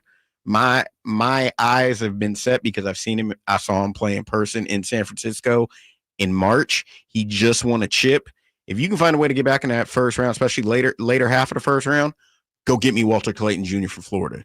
The kid, he's got in my opinion, he's got that Ramsey. You know what? We will put a pin in that for later in the show. Okay, here is and don't go anywhere. We ain't leaving. We ain't leaving. I know. We are not leaving. Like I said, we taking you all the way through to the halfway mark on these first segments here as we're rocking and rolling. Trade number 2, Ramsey. Maybe this one tickles your fancy a little bit more. The Heat acquire Zach LaVine, and the Kings acquire Jaime Jaquez Jr., Scary Terry, and Kyle Slow-Mo Anderson. Really, bro? I'm not doing that. I'm not doing that. I'm not doing that whatsoever. I'm not doing that. That's giving me that's where is Jovic? That's degrade. I have no clue. That's degrading your team. Where is Jovic? That's basically hit the red Staples that was easy button and hitting a reset, which I'm not. That's definitely not enough for if you win Zach LaVine. No, I'm cool. If you want to trade Zach LaVine, you got to give me Tyler Hero. Well, let's be. I don't know about that. I'm not saying that they would do it, but I need more than that. Yeah, if we're talking Zach LaVine, and shout out Kyle. Kyle whipped these up for us, and he ain't even doing the show. That's how hard of a worker he is. He did the morning show, and he has some much-deserved time off tomorrow as well. But shout out Kyle. But the first one, cool. The second one, I don't know, Kyle, because in that situation, and obviously the focus is Jaime Jaquez, but in that situation, I'm taking Andrew Wiggins. I'm taking Andrew Wiggins and Jaime Jaquez in that situation. I want nothing to do with Andrew Wiggins. I think Andrew Wiggins is, if not the second softest player in the NBA. It's, in my opinion, it's between him and Benham and No J Simmons. I want nothing to do with them in Sacramento. And for those that work at the station that still trying to cook up that idea to take a flyer on him, nah, fam, I'm not doing that. I want nothing to do with either one of them. I'm just saying, there's no way I'm doing that second deal. The first deal, you could convince me, but I personally would say no, simply because I think that DeMar DeRozan is worth more. And maybe this is just saying how we feel about Jaime Jaquez. Maybe this is us both saying, as much as we're talking about DeMar DeRozan and Zach LaVine, maybe this is us also saying, again, the ceiling of Jaime Jaquez is not that high. For me, it's saying the names that that were put in those potential trades. That's too much. That's too much to trade to get the assets back that Kyle listed. If they want to reset and break it up and move on from either one of those two, I need some form of value back. Well, and again, we could also have the conversation about the timeline, right? I mean, Jaime Jaquez is 24. He's not terribly young, so it still kind of fits. Duncan is 31. Haywood Highsmith, 6'7", by the way, 28 years old. I think that's somebody that I would be interested in. His contract would be expiring. So, like you said, Ramsey, maybe a Jake LaRavia type of situation. By the way, I was talking to somebody recently, and let's just say this whole idea, and I'm guilty of it too, because no, I'm not cooking up a bunch of Heat games.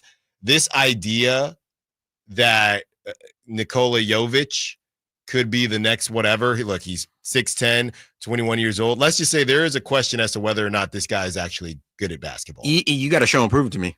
He's got to show. So before Jovic has to show and prove it to me. From what we've seen, I don't know what this dude. I don't know what this dude is. So the reason I bring it up is, okay, throw in Jovic, as I just said.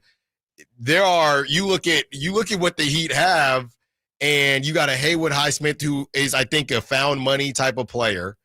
Terry Rozier, who is Terry Rozier, and that's still it's expiring, but 26 mil. Andrew Wiggins, 2 years left on his deal. We know the PR situation that is. And then you have young guy. Okay, so Khalil Ware, who I wanted. I had another source tell me that from Indiana, this guy's a real deal. Kings didn't take him, fine, whatever. Now, okay, so he's untouchable. So all you have to work with is Jovic, and now there's questions as to whether or not he's going to be good at basketball. And Jaime Jaquez, the Heat are going to have to, the Kevin Durant conversation, they're going to have to come off some picks, in my opinion. And they're also trying to figure out what they're going to do with a former Sacramento King and Davion Mitchell, which, I mean, if they don't want to match it, I mean, if it's not going to cost you, it's probably going to cost you more than what it would have if he was still here a year ago. But if it's not going to cost you that much, I bring Davion back to Sacramento. I have no issue with that. I had no issue with Davion then. I had no issue with him at Baylor. I have no issue with him now. I'd take him back. I'm not against making a deal with the Heat that's not for Andrew Wiggins or for Duncan Robinson if they were willing to do this, if the Kings are willing to do this. I will tell you what that is on the other side, as well as some of the Orlando Magic leftovers that the Kings also may be interested in. Allen Stiles, Sacramento Sports. Time to check out Capital Casino, conveniently located at 411 North 16th Street in downtown Sacramento. Did you know addiction to drugs like meth or cocaine is a disease and not a choice? But getting help is. If you have stimulant use disorder, you, your family, and friends may have a lot of questions, including where to start. Choose Change California can help.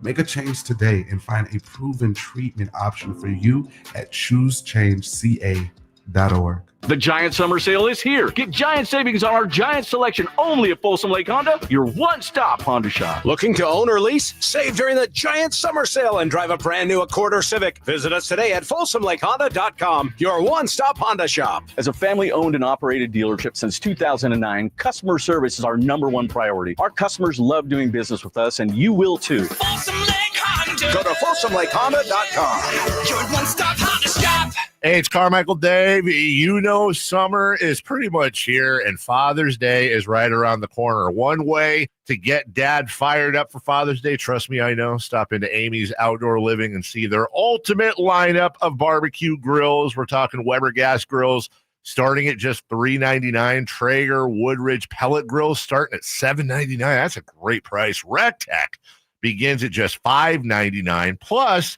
think about this. Amy's has free setup and delivery. The Gosney pizza ovens, I got one of those, starts at $3.99. Nothing like being out back with your family, making a homemade pizza. Find great gifts for dad like Yeti coolers and comfy hammocks. Amy will pay the sales tax on all in-stock furniture. Family-owned and operated, Amy's Outdoor Living on El Camino near Watt, where I used to go as a kid with my dad, and also brand new in the El Dorado Hills Town Center. Tell him your good buddy Carmichael Dave sent ya. Get ready for a night out with Jordan Davis. It's Country in the Park 2, Saturday, September 13th at Cal Expo. Along with the special guests Mitchell Tenpenny, Low Cash, Vincent Mason, and Abriana. Make it a family day out with food trucks, games, dancing, and more. Saturday, September 13th at Cal Expo with Michelob Ultra. Tickets are available now at CITPFest.com. We get it. Tariffs are tough. Power tools are getting expensive. But at Fasteners Inc. Tool Outlet, we're solving that problem for 2 short days on June 20th and June 21st. We're putting all Milwaukee power tools on massive discounts. Tons of Milwaukee batteries and bare tools for less than $100. 25% off all regular price Milwaukee pack-out boxes and much, much more. So stop by Fasteners Inc. Tool Outlet in Sacramento on June 20th and 21st for some of the lowest prices on tools you'll ever see this year. To see all of what's on sale, visit FastenersInc.net. Fasteners Inc. Better tools, better prices. The Hagen Oaks Cutting Edge Putter Fitting Studio offers you more technology, more choices, and more service. Hagen Oaks wants to be your go-to total golf game fitter. With $30,000 worth of state-of-the-art technology ready for your fitting, Hagen Oaks will help you make your best putting stroke while finding the best putter design, shape, hosel, length, and loft for your game. Schedule your fitting at the Hagen Oaks Player Performance Studio by calling 916-808-2531. That's 808-2531 for more. From the itty-bitty city near the bay, a 50-minute flight from LA, a 6-hour flight from the A. I'll be your tour guide. Welcome to the Bay. You can fly in the SFO or Allen Stiles. You can join the show by texting 916-339-1140 on Sacktown Sports. There are some different moves that you could do, right? I think we've kind of landed on Jaime Jaquez can't be the main dish, right? On the main course. He can't be your ribeye. Okay? He can't be your ribeye. You could have a sampler plate with little Jaime Jaquez, a little Jovic, some guys like that, little Highsmith, cool. But you can't have Jaime Jaquez as your ribeye.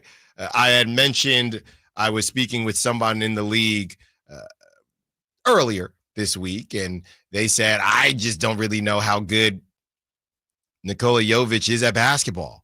I really don't, and I said that 510 kind of chimed in saying why the shade? Jovic is a good player. I said it's not shade. I was just told there are questions as to how good he actually is and what he projects as. So I decided to check out Jovic's stats real quick. And again, why does everybody have a 6'8", 6'10", 21-year-old besides the Kings? Can I first say that? When did all these guys get these dudes? Are the Kings the only team that does not have a player under 23 years old that is over 6'9", 6'8"? Are they the only team in the league? And I'm the only team. All these teams have a random 21-year-old wing. All of them. So Jovic, he only played 46 games last season. Y'all know my rule. Okay? And looking here, he played 46 this season, played 46 the season prior to that, and 15 the season prior to that. So y'all know my rule on this. I like my guys to play. You can't make the club in the tub. All right? 46 games, 10.7 points per game, 3.9 rebounds per game, 2.8 assists per game, 45.6% from the field, 37.1% from three, 82.8% from the free throw line. So I think the question is, what is it that you're here to do? Right? Office Space. What is it that you do here? Are you going to be a scorer for us? Is he just a taller Jake LaRavia? What is it that Jovic is going to do besides just be 21 years old and 6'10"? And I think there's something there. But again, to Ramsey's point, if we know that, and let's see, he only played 46 minutes, he played 25 minutes a game, which is the most in his career, played 19 minutes per game last season. But we know that you wanted Kevin Durant and didn't get him. You probably don't get Jaquez and Jovic. You probably don't get both, but I need more of a sprinkle than Jaime Jaquez again. And Zach LaVine for Jaime Jaquez, Terry Rozier, and Kyle Anderson. Jaime Jaquez is the ribeye. And those sides are trash. No disrespect. Yeah, that's some creamed spinach, but it's dry in Terry Rozier. And what Kyle Anderson is a decent mashed potato. It's fine. I mean, for me, Jaime Jaquez, I do porter. I mean, I personally do porterhouses because I get both sides of the steak. But like you said, and their sides, and for me, I mean, people might look at me crazy. I don't eat dairy, but it'd be like putting mashed potatoes and mac and cheese on my plate. Yeah. I don't want that. You don't want it. I don't want that. I'll take it.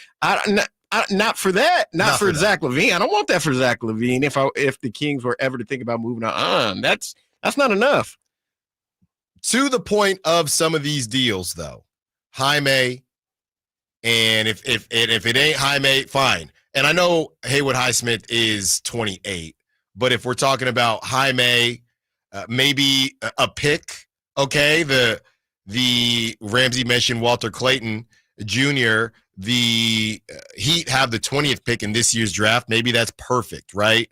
If we're going, give me Jaime, that number 20 pick, and Haywood, and now at least we have the number 20 pick for DeMar DeRozan. I think now we're talking. Maybe I'm overvaluing it, but I think that's the interesting thing about DeMar DeRozan, which we keep getting back to, either over or undervaluing him.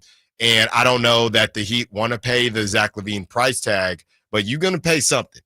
You are going to pay something. So that would be my breakdown there as we discuss some of the Magic conversations that have been had. This is from Kevin O'Connor. The Magic are open to packaging Jonathan Isaac and/or Cole Anthony with their 2 first-round draft picks to acquire a rotational upgrade. Okay, so that's some combination of everything I just said.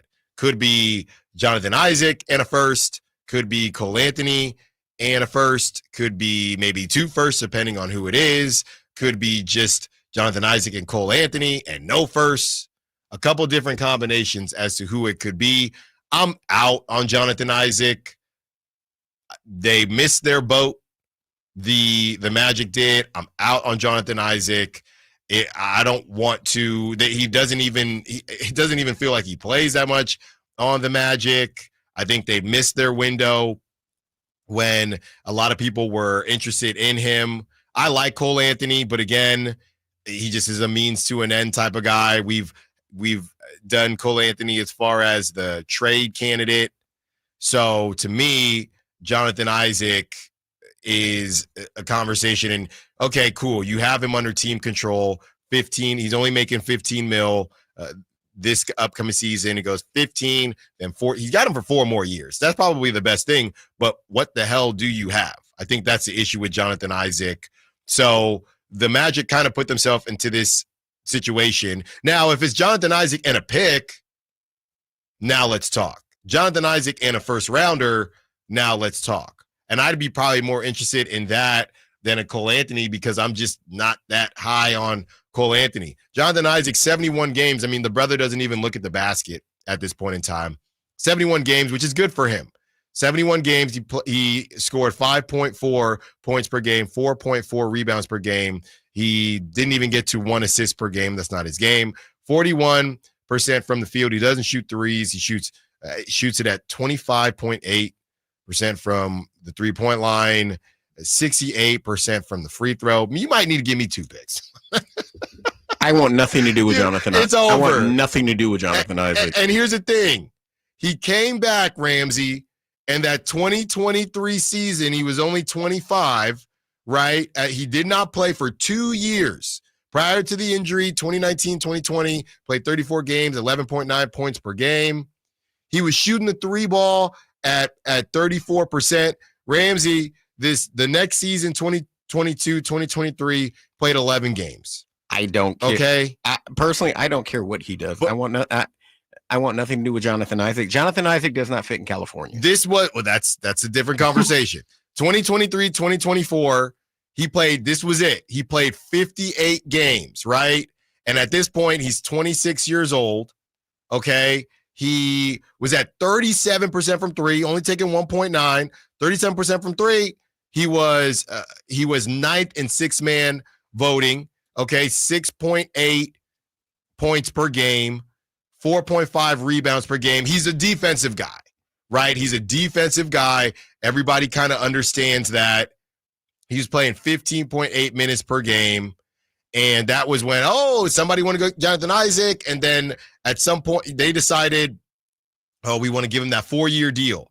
And now the 4-year deal is just kicking in. No, we're going to hold on to him. We finally got him. We finally got him on the floor, and coming off of signing him on that contract, he played 71 games. He started in 1, and he played 15 minutes again. So there's just no growth. That's my issue. He averaged less points on a team that needs scoring outside of the 2 only dudes on that team that can score, and sometimes Cole Anthony. And there's just no growth. There's zero growth with Jonathan Isaac. You're not even playing 20 minutes a game. I'm done, man. I'm done with Jonathan Isaac. I put it like this. If there was a big man to get from Orlando and it didn't cost you that much, it's not him.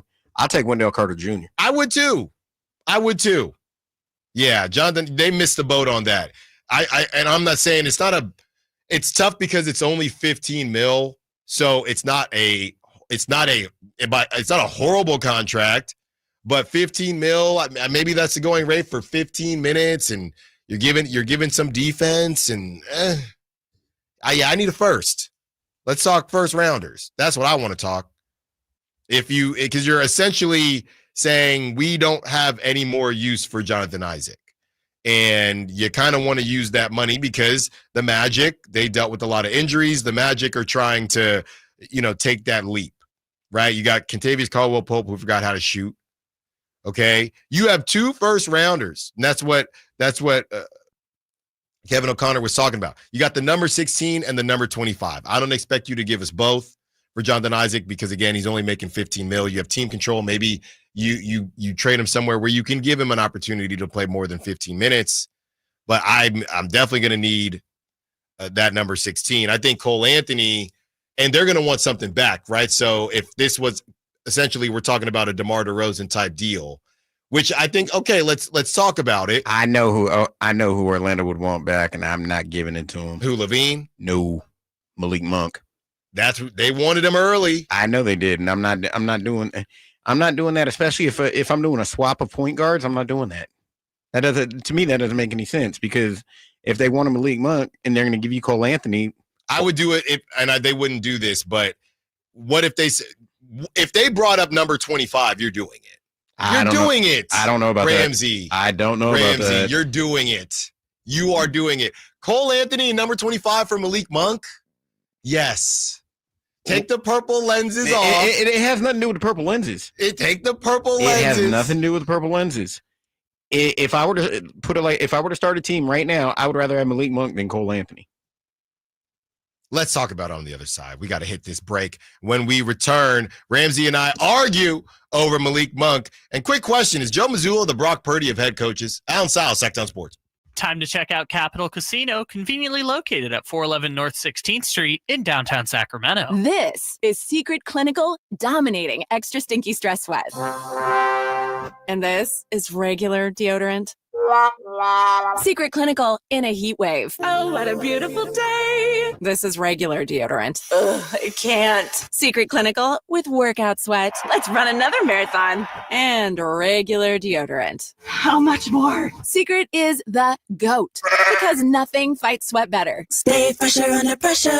Progressive knows when you're on your boat, you're already on vacation. And Vacation You forgets all your worries. Vacation You doesn't even keep track of time and knows that time is a meaningless construct designed to control us, man. But Regular You knows you don't want to be too far out in the water after the sun goes down, because Vacation You doesn't know how to navigate in the dark yet. Vacation You and Regular You really need to get on the same page. So bundle your boat with your home or auto policy and earn an automatic discount from Progressive. And spend the savings on the both of you. Progressive Casualty Insurance Company affiliates and other insurers. Not available in all states or situations. Progressive knows road trips without your pet can be tough. Hi, this is Next Stop Dog Boarding. Hi, it's Scott again. How's Squeaks doing? You can tell if he's stressed by his eyebrows. Oh, and his breathing should sound like this. Scott, Squeaks is exactly the same as last time you called. Okay, let's talk in 20 to see if anything's changed. With Progressive, your pet is covered up to $1,000 in vet bills in case of a car accident. So next time, you can take your pet with you. Progressive Casualty Insurance Company and affiliates. Not available in all states. Coverage for dogs and cats is included with the purchase of collision coverage and subject to policy terms. This is the story of the one. As a lineman, he does whatever it takes to keep the power on in his community. And he wants a partner like Grainger, who does the same. Grainger offers the professional-grade products he needs, from voltage detectors to harnesses to hard hats, plus fast, dependable delivery, so he can rise to every challenge. Call 1-800-GRAINGER, click Grainger.com, or just stop by. Grainger, for the ones who get it done. Allen Stiles here with your Sacktown Sports Injury Update, brought to you by Downtown LA Law Group. Shea Langoliers exited a game last week after experiencing discomfort following a swing. The A's will have more information as to the severity of the injury after he undergoes further testing. Miguel Andujar, out with that right oblique strain, suffered it during a swing as well. He will be out a couple weeks, if not longer, per the A's Director of Sports Medicine and Rehabilitation, Brian Shulman. That was your Sacktown Sports Injury Update, brought to you by Downtown LA Law Group. Hey, I'm Allen Stiles. Have an injury? Call Downtown. Downtown LA Law Group, an injury law firm, has many happy clients in Sacramento and the surrounding areas who have called Downtown. Get paid for your injuries from slip and falls or auto accidents. One of their most recent settlements was $1.5 million for a motorcycle accident. Have you had an auto accident? Call Downtown. Text injury help to 40222. That's injury help to 40222. And visit them at calldowntown.com.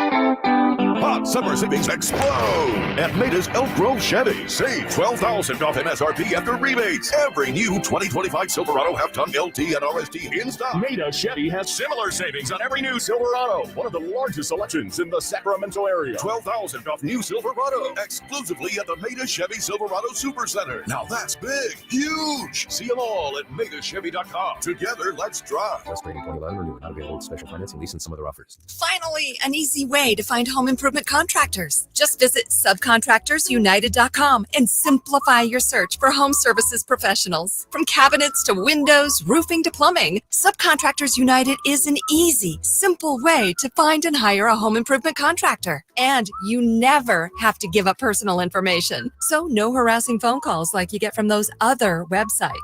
Subcontractorsunited.com is sponsored by D&D Cabinets and Savage Design. Get ready for a night out with Jordan Davis.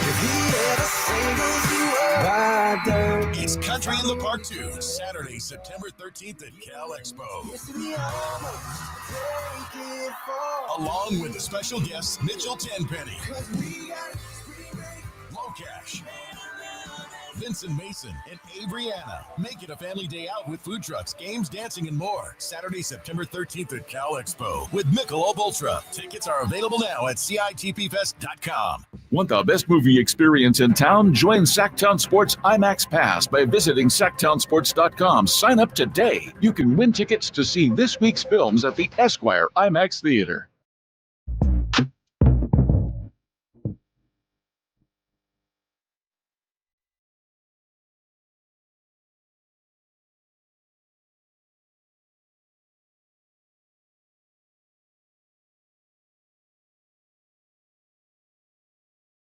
Live and local It's Allen Stiles. on Sacktown Sports.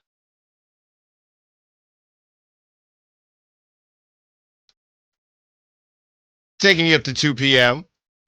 The roundtable starts in about 10 minutes. And again, that's 30 minutes straight of Kings talk coming up with you. No commercial breaks. That's at 12.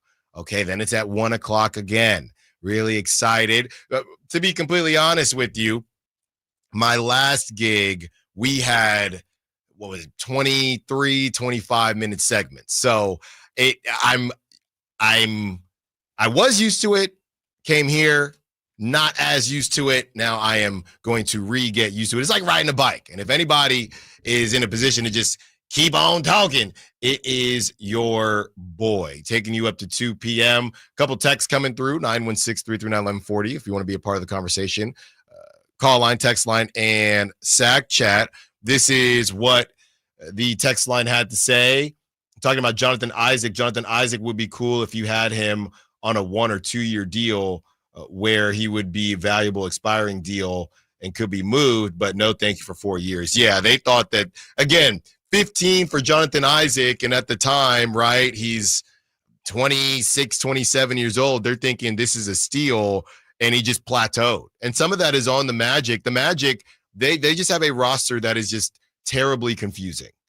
Terribly confusing. And I think he was supposed to be a good backup, right, for your bigger guys, but they got big dudes that handle the basketball. They got smaller dudes that can't score the basketball. They got bigger dudes that also can't score the basketball. So the Magic are just a bit confusing, and I just don't know that he's played enough. And now you're 28 years old, and nobody really, like I said, I watched that brother. When he came to Sacramento, there was a particular reason I was watching him, hashtag prop talk. He did not look at the basket. He didn't look at the basket.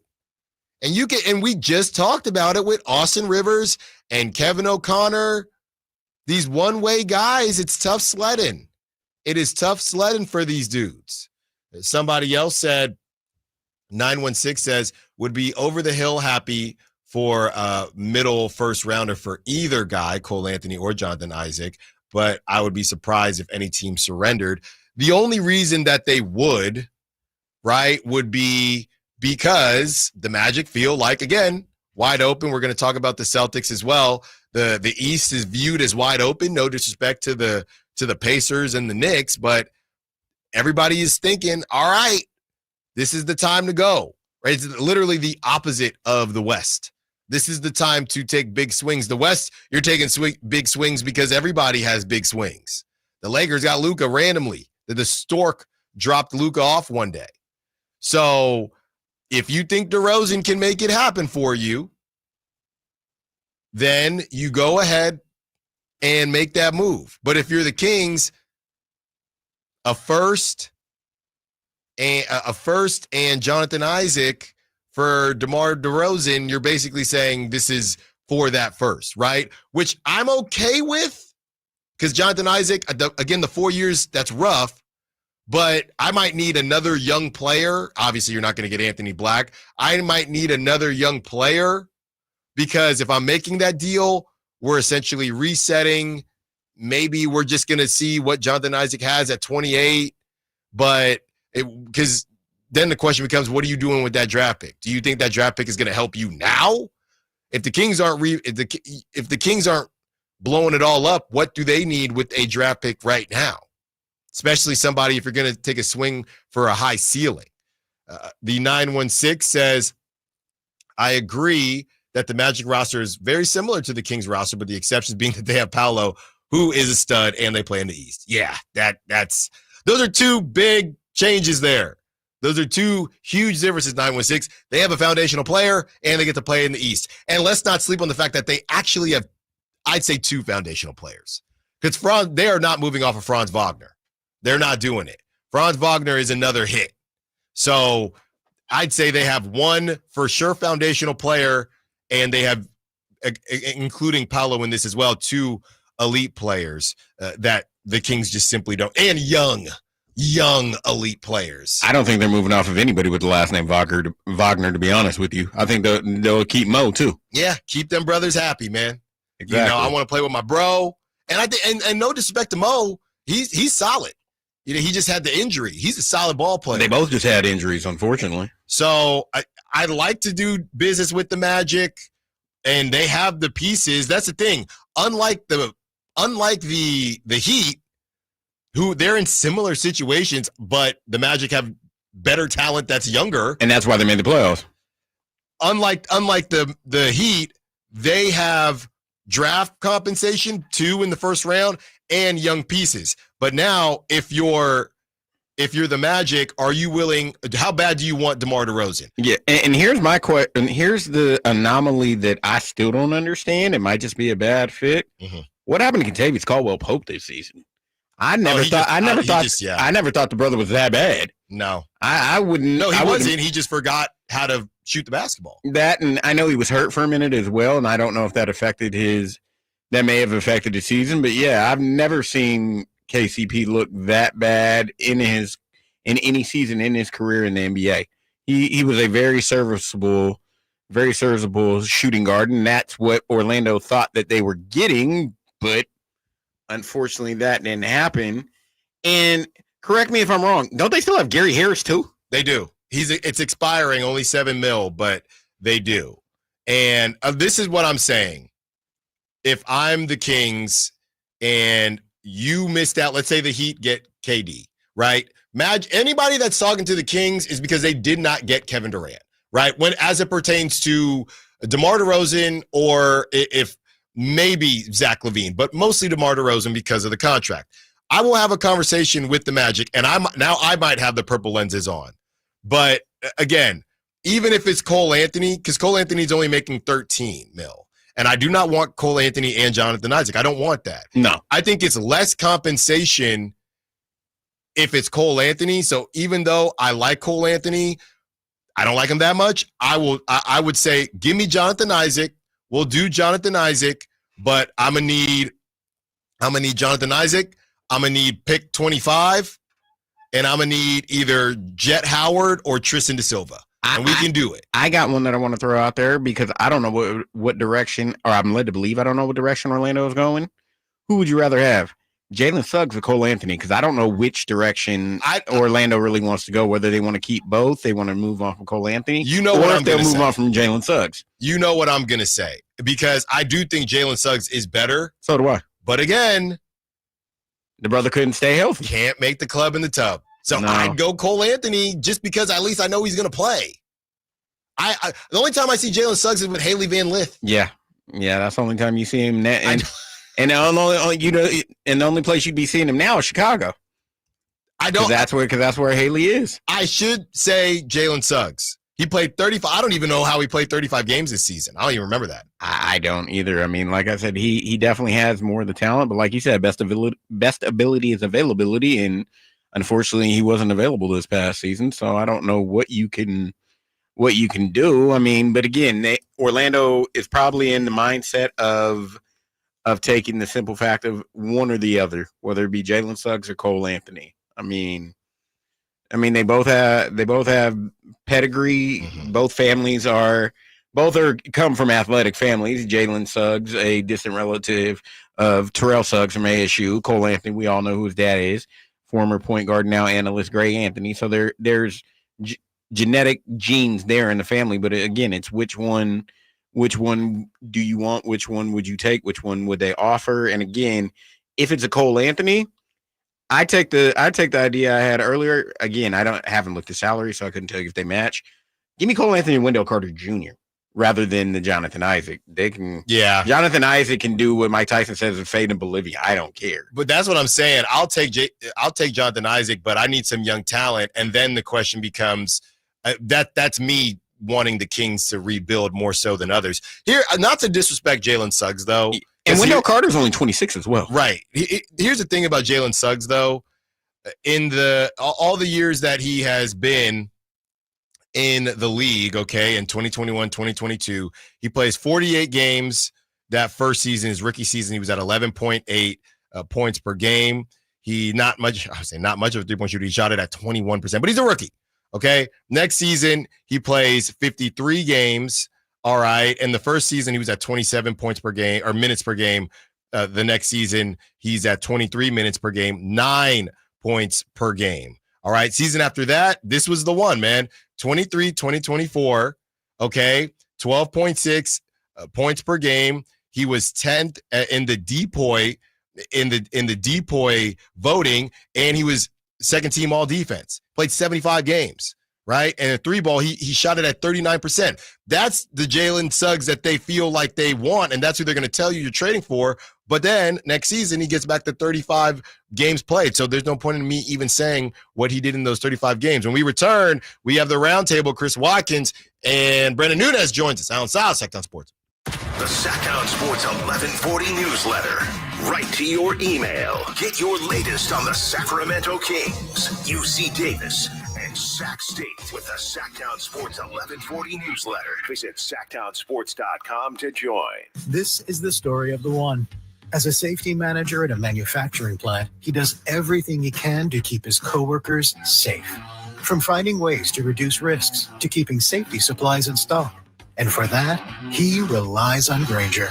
Grainger offers a broad range of quality products and next-day delivery, so he can always play it safe. Call 1-800-GRAINGER, click Grainger.com, or just stop by. Grainger, for the ones who get it done.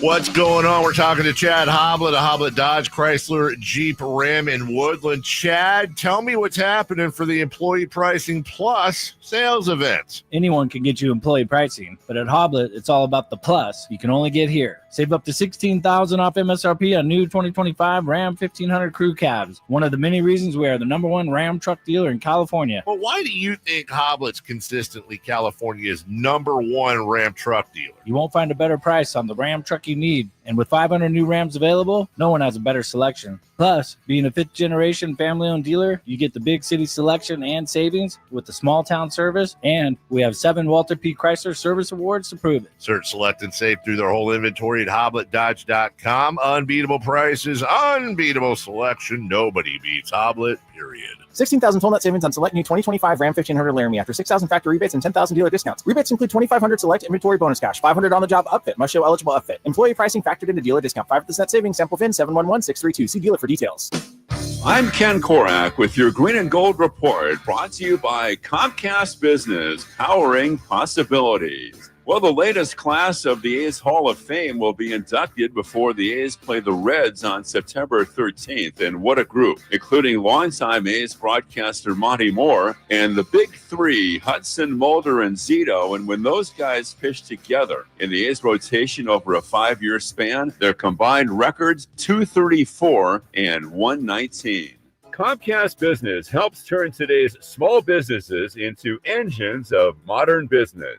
It's how restaurants become reliably up and running neighborhood favorites. It's how retailers become seamlessly restocking, cyber-securing must-visit shops. And it's how healthcare offices become data-managing caregivers that we all depend on. With reliable connectivity, enhanced cybersecurity, advanced fiber solutions, and Wi-Fi backup, Comcast Business is powering the engine of modern business. Skeeter here.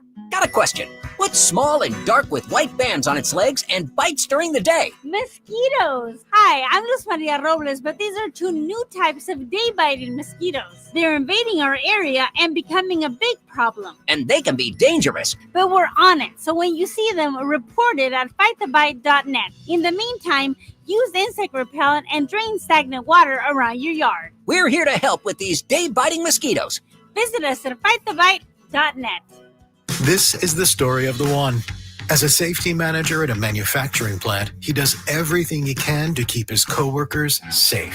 From finding ways to reduce risks to keeping safety supplies in stock. And for that, he relies on Grainger.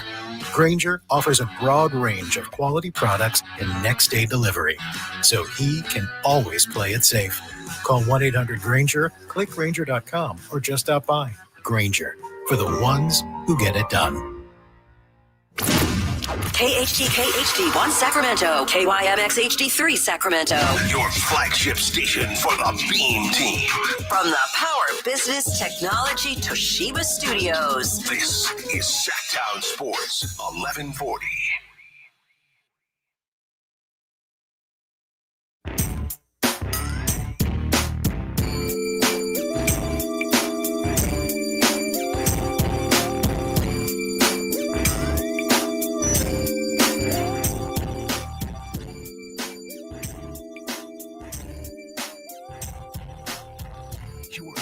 Kings Talk and so much more. Live and local. Allen Stiles on Sacktown Sports.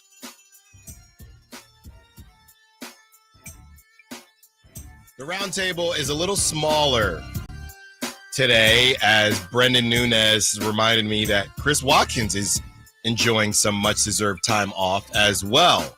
So it's Brendan Nunez and Allen Stiles here for the next hour as we are breaking down the Sacramento Kings conversation. Brendan, thank you so much for joining us. Yeah, thanks for having me on. I got to start by my little brother on my dad's side has gotten into the habit of, like, he always wants to know what I'm on and trying to listen. Mm-hmm. And he texted me before this, and my stepmom just texted me and is like, hey, your brother made me pull over and stop somewhere. All right. So he could listen. So shout out to Aiden. Okay. Hope you're doing good and miss you, buddy. Why are they pulling over, though? Apparently that was his request. Hey, we got to stop really and listen. like, they're stopping at a restaurant. Got to lock in. Got to lock in. Okay. Got to lock in. So shout out to Aiden. Well, Aiden is locked in right now, and we are locked in for the next half hour, by the way. No more of those little measly breaks halfway through. Just when we're getting started at the 12:15, the 1:15, the 11:15, the 10:15, we're taking it all the way up to the half hour mark. So don't you move a muscle. And Brendan, let's start here. And I get it. Some people, and I'm not even disagreeing with these people. They're over it as far as the De'Aaron Fox conversation is concerned. And every time, you just can't get away from it. It's either Tyrese Halliburton and the Pacers, obviously winning last night. Great game from them. It's either Tyrese Halliburton and De'Aaron Fox and that situation. Now you got Peja Stojakovic coming out and saying some things using the word blackmail as it pertains to what Rich Paul did and how that all kind of manifested itself. There's no blackmail here. The word is leverage. Rich Paul, a great story. Love everything he's done. Hate when anybody that I'm connected to has to work or has him as the agent, because he's gonna twist your arm and he's going to, throw a bunch of bells and whistles at you. But it's your job to see past that, right? It's your job to essentially call their bluff. De'Aaron Fox is not the first person to want a specific team. Jimmy Butler wanted to go to the Suns. That brother's on the Warriors. Dame Lillard wanted to go to the Heat. That brother's on the Bucks. This happens all the time. And those guys weren't even in their prime when that happened or when it happened. So, look, we can call it what we want as far as Rich Paul just doing his job, saying, like I said, you go to the car dealership. And by the way, shout out to Sacramento, Chrysler, Dodge, and Jeep. My car is ready, and they're going to hook me up and pick me up and take me to get my car. And the 30K, I passed the 30K mark on the car, the miles. So they did the inspection. They got it all ready for me. So shout out to them. You go to a car dealership, they're going to tell you it's the best deal.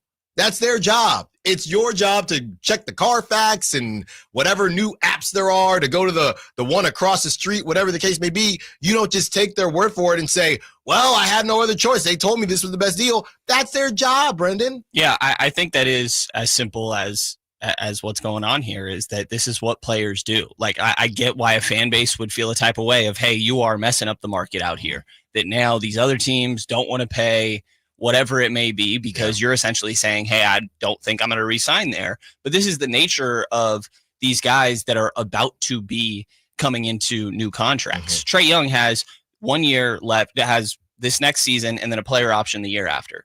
If he's going to get traded somewhere, that team needs to know he's willing to re-sign, right? Which is really what's going on here. It's not, hey, I refuse to be traded to these other places. It's just putting out a public statement of, I'm not going to re-sign somewhere else. Now, that's not to say you couldn't be talked into it. And we've seen deals of, hey, we're going to try and convince this guy. Toronto wasn't successful in getting Kawhi to stick around, but they took the risk and it paid off for that one season. Pascal Siakam, like, obviously, and then he gets that huge deal from Indiana right after. So I get why it can be agitating for a fan base to see a player just mess up the market like that. I think it's just the reality of the league that we currently live in, though. And I think the blackmail word that Peja used, to me, it seems like something that could have been a little like lost in translation. It just feels like weird wording slightly, right? But I get the general point there. The one thing I would push back on a little bit is I'm not sure that this was some like grand master plan by Rich Paul to also be like, I need Zach LaVine in Sacramento. Right. What does that do? If you have one client and are like, man, I need to get this guy out of here because it's a mess. Yeah. You're going to be like, but I got another guy. Yes. Yeah, exactly. If it's, oh man, there's only one place that's going to save Zach LaVine to get out of Chicago, and it's Sacramento. Yeah. Unless there was a conversation as far as, hey, I really do want to play with DeRozan again. Maybe. But I would guess that it would be more of, we know that there are people in that organization that like you, meaning ownership, obviously, that restricted free agent contract they gave him a while back with Vlade. Like, obviously, Vivek's the commonality there. And maybe if there was that going on, it was the thought of, hey, we know, well, these guys will pay you. Right.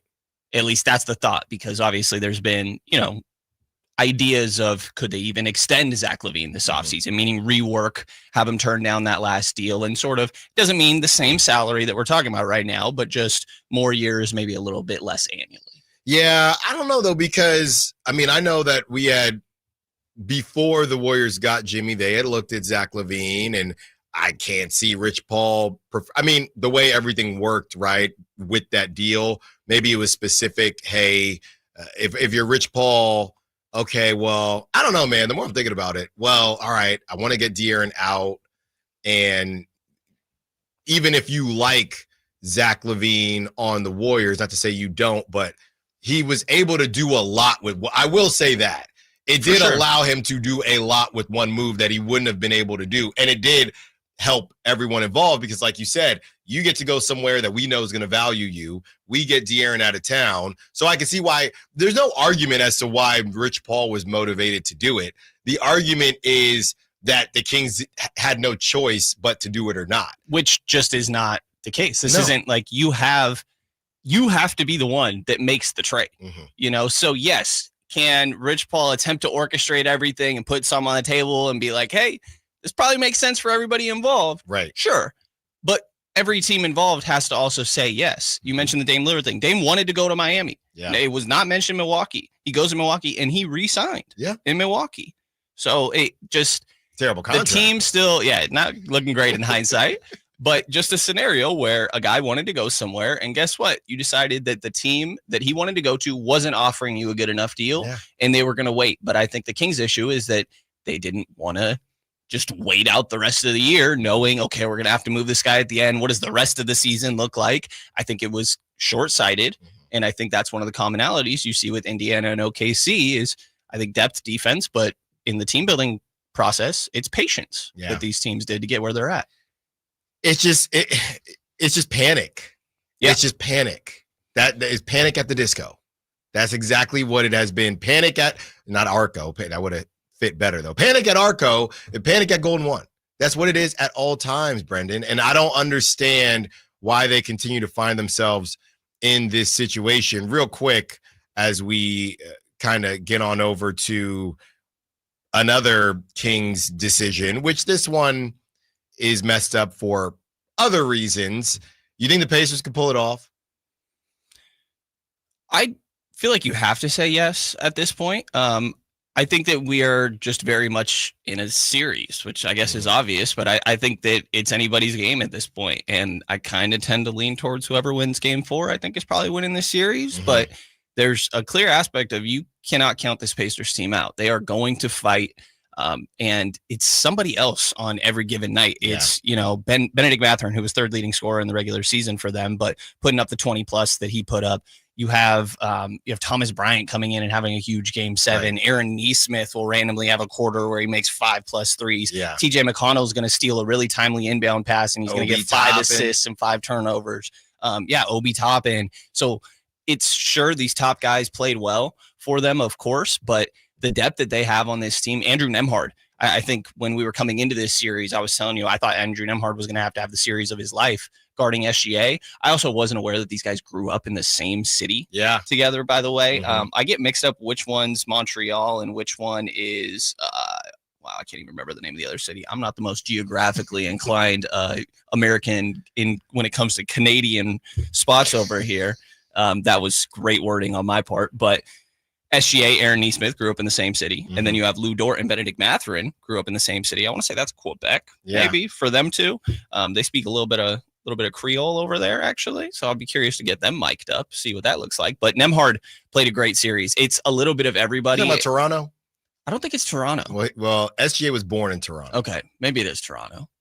Like I said, I'm getting my cities mixed up. They are from the same city, whatever city Ontario. It may be. I think that's what I said. It's like Toronto. It's like born in Toronto, Ontario. Okay. Ontario. You're right. And it's Montreal for Lou Dort and Benedict Mathurin. But Canada gets down. You have to say that Indy has a chance at this point, but I do still very much think this is a series, and OKC is not going to go out easy in this. No, and I think this is an opportunity. Talking about SGA, this is his first opportunity at a moment, right? You talk about these game 4s, and somebody brought up he's got to go. Steph Curry when he did it against Boston. This is his opportunity to do that and really imprint a memory on people like myself who, hey, he's good, but I don't have a connection to SGA. This is his first opportunity for that.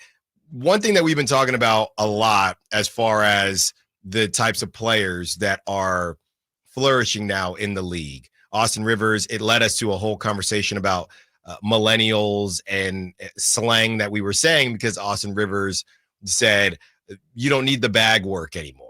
Right. So Austin Rivers is talking about that. And you have Kevin O'Connor mentioning you just need dudes that can, if you're not a dude, you need to defend, you need to shoot, you need to rebound. If you're not a dude and you're not a center, that's what you need to do. Right. You need to make quick decisions. And you're looking at a Pacers team, and Austin Rivers said it, they got 6 or 7 guys like that. Nembhard, Nesmith, Mathurin. I look at the Kings, and I actually was a little bit hopeful because you see a Keegan Murray, I think, fits that bill. A Keon Ellis that fits that bill. I think Devin Carter could fit that bill of kind of this where the league is going. I think the problem, and I think Zach LaVine does fit that bill. He's just really expensive. If he wasn't that, and he doesn't defend at a high level, but if he wasn't that expensive, I think we'd say he can swing the basketball. Zach LaVine makes quick decisions. I like who he is. He's just making $50 million. So I feel good about where the Kings are at. The problem is, somebody was saying, yeah, the Kings are very similar to the Magic, except the Magic have Paolo. And I said, and Franz, and they're in the East, which is a huge difference. And they have like 3 point guards. Right. Which is that cannot score or stay healthy. So it's as if the Kings maybe aren't that far away, but what they're missing is a really big deal. That's the problem. And I'm not talking about a point guard. I'm talking about a dude. And I don't even know if I don't know that. I don't think that De'Aaron was that guy. Maybe that would have helped because of how the Pacers did build it. So if you had De'Aaron and you have Keon and you have Keegan kind of taking those steps, maybe they could have got there. Obviously, Sabonis is kind of his own universe, and people kind of have to orbit around him. But I'm looking here and I'm thinking, okay, maybe if you do go get I don't know what you got to give up, but you go get a Kobe White. I'm against the Darius Garlands of the world because I just think you save some money and go get Kobe White. That's how I feel about it. But fine, you want to go get Darius Garland or Trae Young? Okay, maybe. We're still talking 6 seed to me, but sure. If you're refusing to tear it down, I do think there's some, if you're able to keep Jake LaRavia, who wants to stay, there's a money situation though. But I do think there are some pieces that make you feel, okay, I mean, as far as the new age NBA is concerned, they have some pieces for sure. They definitely do. I've kind of shifted. Like, I still have a lot of long-term questions about this team, but I've kind of like had to remind myself recently, I guess, that there's still, to your point, there's a lot of talent on this roster. Like Zach LaVine, yes, expensive. And I think that changes the conversation about him, obviously, because it's all relative, this stuff. But this guy put up like 22 points on pretty much 50, 40, 90 last year. And he was almost as healthy as he's been. And so there's a lot of talent there. Domantas Sabonis was like 8th in MVP voting 2 seasons ago. And obviously I think that may be a little bit of an outlier, but it speaks to his talent. That's not just some guy that you're going to see one time on that list. Not that he's going to be in real contention, to be honest, but DeMar DeRozan, like, I don't expect him to be on the Kings next year, but that's not nothing. You strike out on Kevin Durant and some of these other guys around the league. I think DeMar could have some value. Malik Monk's a good player. Keon Ellis is a good player. Keegan Murray is a guy that could have these next steps. So, like, if you want to continue a little bit with the Pacers parallel, I like the second draft ideas. Like, this is what they went and did with Obi Toppin and with Aaron Nesmith, you know, where you don't have to, you can get younger without just fully embracing this whole tanking thing. Right. And let's just try to take a little bit of swings. The Chris Duarte idea that they tried a few years ago, that's a good idea in principle. It just didn't work. You also obviously have to have the good talent evaluation when you're making these deals. But to your point, the most important piece of Indiana's turnaround was trading Domas for Tyrese and getting that number 1, which is the hardest part in all this. But he is not a traditional number 1. You're right. He ain't it gonna might put be even 50 Pascal. for you. Right. So I'm saying if and look, I'm going full on optimistic here. But if you can get, I'm just going to stick with Kobe White. How much better do you think Darius Garland is than Kobe White? The health thing, I guess, is part. I think Darius Garland's a good bit better. Okay, so let's go with Darius Garland. You get Darius Garland. You get a Keegan Murray that maybe can get closer to a Pascal type production. We know he can defend, right? You move DeMar DeRozan for a PJ Washington, okay, or John whoever, whatever that guy is for you. All right, so you have that. We know what Malik can do off the bench. You now have your point guard, and then you have Domantas Sabonis and Zach LaVine. Is the biggest problem, and this is what we joked about before, is the biggest problem with the Kings the location of Sacramento? Like, if they're in the East, they're probably cooking with that. In the West, that's why I try to be optimistic, and it's really tough because I could say all that, and you're still, somebody could drop out, sure, but I'm not talking about better than a 5th seed. I can't do it. Yeah, which I agree, but I think the counter could be that the 4, 5, 6 seeds, Denver, LA, Minnesota, all felt like they had a chance. Yeah. And last season, the Mavs as a 5 seed went something to the finals. along those lines. Yeah, I mean, it's a weird spot that the West is in where I do think OKC is just going to reign supreme. I mean, they won 68 games. They lost 14. Everybody talks about 73-9. Don't get me wrong. I get why. 68 is not that far off. Yeah. A pretty ridiculous team, and they're going to stick around. But after that, like, I don't know who you are confidently like, this is the number 2. Maybe you feel good about Minnesota or some of these other teams. Like, there's talent there, but you have a good season. Like that Beam team year, the West is still as wide open as it was then, in my mind, outside of a clear number 1, that you're probably not that far away from feeling like, hey, we had a really fun year. My questions then come of, okay, how do you make that next step? But then say at that point, you're at you're again where we were previously of, you have the OG Anunoby and the Pascal Siakam conversations. Obviously it'd be new names, but get yourself flirting with that top 5, top 6-ish, and then you're a little bit more appealing to some of these other guys. And, you know, I guess I got to fill in for the lack of haterade with no Chris Watkins here, but yes, the East is so much worse. And I really struggle to believe that if Indiana is in the West Coast, that they're in the finals right now. But you got to play what's in front of you. And it's just the tough reality of this. So that's why, like, Giannis, don't come over to the West. KD, like, go East, bro. Like, let's even this out a little bit. Well, and that's what leads me to my next question.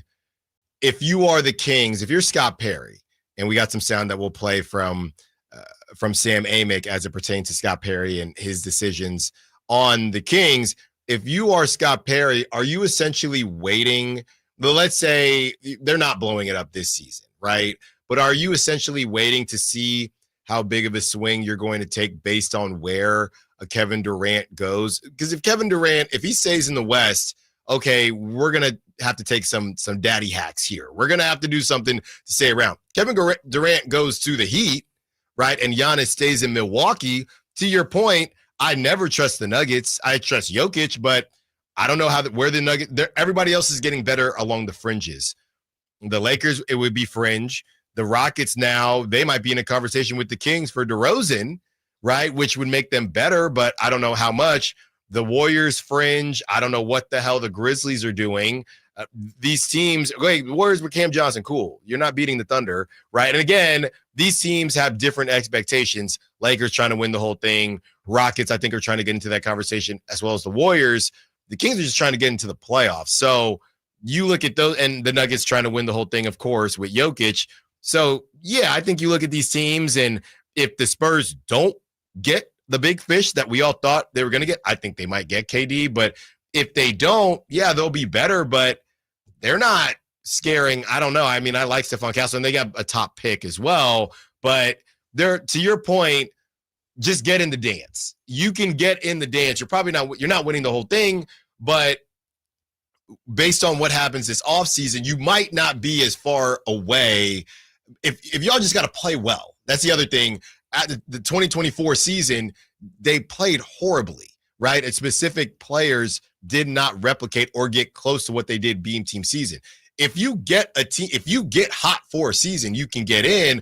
I think that just kind of argues itself against the, and I'm air quoting here for everyone, for Aiden and everyone driving, the sustainable success. I think it's a random hot year. Cool, you're a 5 seed, but what is that? What is that? Yeah, I think also each organization, unfortunately, has like a little bit of a different definition of what does, like when you hear Scott Perry say, and Monty McNair said the same thing, we want sustainable postseason success. Mm-hmm.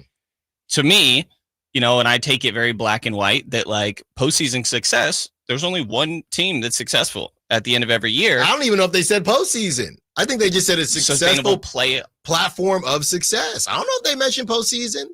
I want to say they did, but I think it stands the same point. Mm-hmm. That like, what does that mean? Mm-hmm. But right now, like the building and identity, what you're saying, just get into the dance, like get in, worry about your own outfit, and you got your own budget you're working with. So don't compare it to these other people's fits, right? And just bet that you're going to find a date because you're showing up as the best version of yourself. Mm-hmm. And I think that's what the Kings need to try to do here is run their own race and get back to a point where you just are respected a little bit, league wide. It matters to a guy like Trae Young, for example, when he sees how all this De'Aaron Fox and Mike Brown situation went down. Mm-hmm. Like before it was, you don't want to go there because they haven't been in the playoffs for 17 years. And clearly that's an organizational thing. Well, now it just turned into, they've only been 1 year in the last 20 and it's not very different. So I do see the value, and obviously they just need to be in the postseason, get out of the first round one time.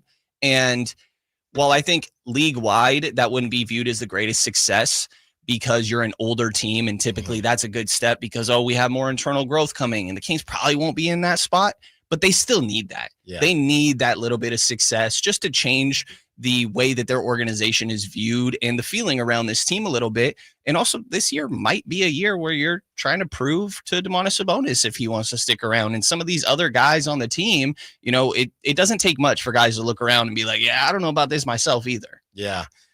Here are a couple quotes here. In my conversations with Vivek, it's clear what the mandate was. He wants me to come in here and lead the charge, bring my expertise to this building, to this organization, to build a sustainable platform. Okay. And he has pledged his support and resources to be able to do that. That's what he initially said. And yeah, he also brought up it's that the sustainable platform of success. That's what he said. So do you think like the years that Portland had with Dame and CJ, like, does that count? Yes, it does, right? Yes, but here's the thing, and this is where I thought you were going to go with it. You could take away the postseason. Everything's relative with how terrible the Kings have been. Couldn't you say it was a sustainable platform of success with Mike Brown? I mean, couldn't you say that? Yeah, I would say that I think it was for those 2 years, 48 to 42 wins, not that big of a difference comparing that 3 seed, obviously, to the year they didn't make the postseason. But yeah, I think that they had that building. Yes. And then they decided to reset it all with new guys in place. So yeah, I'm just saying, I don't know what just say what you want to say. Just say play. And I'm not saying this to Scott Perry. I love Scott Perry. We're friends on Twitter, but say what you want to say so we know what to expect, because it's all so broad now. Quote, sustainable success and winning for this community. What does that mean? Yeah. And, to go back to the Portland thing, yes, that is sustainable success for sure. But I think the argument is okay, you get that close, then you just have to find the one other swing that you're going to take to take you to that next move. Your Pascal Siakam out there, your OG Anunoby, Mikal Bridges, whatever. And whatever move that is, it better be the right one, because you go all in, and we're talking about patience for these two teams in the finals. It could really set you back if you make the wrong one. But I don't think that they are that far from just being a competitive team on any given night. And then you try to see how you can improve from there. Yeah, just try to get hot. On the other side, Brandon gives his thoughts on the Darius Garland, Trae Young rumors. Allen Stiles, Sactown Sports. Hey, it's Carmichael Dave. Summer is pretty much here, and Father's Day is right around the corner. One way to get dad fired up for Father's Day, trust me, I know, stop into Amy's Outdoor Living and see their ultimate lineup of barbecue grills. We're talking Weber gas grills, starting at just $3.99. Traeger Woodridge pellet grills starting at $7.99. That's a great price. Rectech begins at just $5.99. Plus, think about this. Amy's has free setup and delivery. The Gosney pizza ovens, I got one of those, starts at $3.99. Nothing like being out back with your family, making a homemade pizza. Find great gifts for dad like Yeti coolers and comfy hammocks. Amy will pay the sales tax on all in-stock furniture. Family owned and operated, Amy's Outdoor Living on El Camino near Watt, where I used to go as a kid with my dad, and also brand new in the El Dorado Hills Town Center. Tell me your good buddy Carmichael Dave sent you. Get ready for a night out with Jordan Davis. It's Country in the Park 2, Saturday, September 13th at Cal Expo. Along with the special guests Mitchell Tenpenny, Cash, Vincent Mason, and Abriana. Make it a family day out with food trucks, games, dancing, and more. Saturday, September 13th at Cal Expo with Michelob Ultra. Tickets are available now at CITPFest.com. Louis C.K. in an all-new show, Ridiculous 2025 Tour. When I was younger, you had to go in the bank. Remember that? You had to go inside the bank. Now you look in the bank, you're like, what are those people doing in there? Are they cleaning? The money's out here. Friday and Saturday, June 13th and 14th, 8 p.m. The venue at Thunder Valley. For tickets, visit ThunderValleyResort.com. Louis C.K. live on stage. We all hear the radio ads about the IRS. They tell you to be afraid, to be scared, and they try to frighten you into calling. I'm not here to do that. Tax Relief Advocates is different. TRA is here to tell you that if you owe money to the IRS, whether it's $5,000, $50,000, or $500,000, we have a solution. It doesn't matter if you're sitting in your car, at work, or with your kids. No matter where you are, call now. 800-575-6814. Don't lose hope. TRA can eliminate or reduce what you owe to the IRS. Generous programs are now available that can give you a fresh start. Our passion is taxes and helping individuals fix their IRS problems. We have over 1,000 5-star reviews on Google and an A+ with the Better Business Bureau. You don't need to be afraid of the IRS any longer. End your tax nightmare today by visiting us online at TRA.com or call 800-575-6814. 800-575-6814. Tax Relief Advocates. Real solutions for real people. Hagen Oaks wants to be your go-to total golf game fitter. Try the TrackMan experience, the very best technology to fit your metalwoods and irons. The new cutting-edge putter fitting studio with its $30,000 worth of technology is ready for your fitting. Hagen Oaks will help you find the best putter for your game. Hagen Oaks offers more technology, more choices, and more service. Schedule your fitting at the Hagen Oaks Player Performance Studio by calling 916-808-2531, 808-2531 for more. The Giant Summer Sale is here. Get giant savings on our giant selection only at Folsom Lake Honda, your one-stop Honda shop. Looking to own or lease? Save during the Giant Summer Sale and drive a brand new Accord or Civic. Visit us today at FolsomLakeHonda.com, your one-stop Honda shop. As a family-owned and operated dealership since 2009, customer service is our #1 priority. Our customers love doing business with us, and you will too. Folsom Lake Honda. Go to FolsomLakeHonda.com. Your one-stop Honda shop.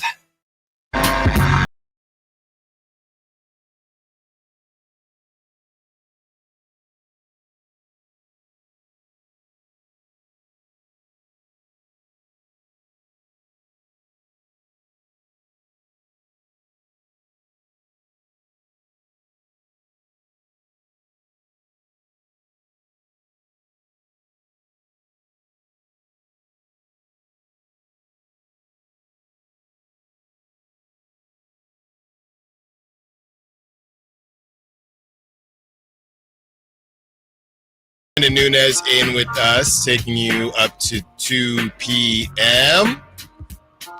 And we are going to get Brendan's thoughts on Grant Afset. We're going to get him on the show, and yeah, there's been a lot of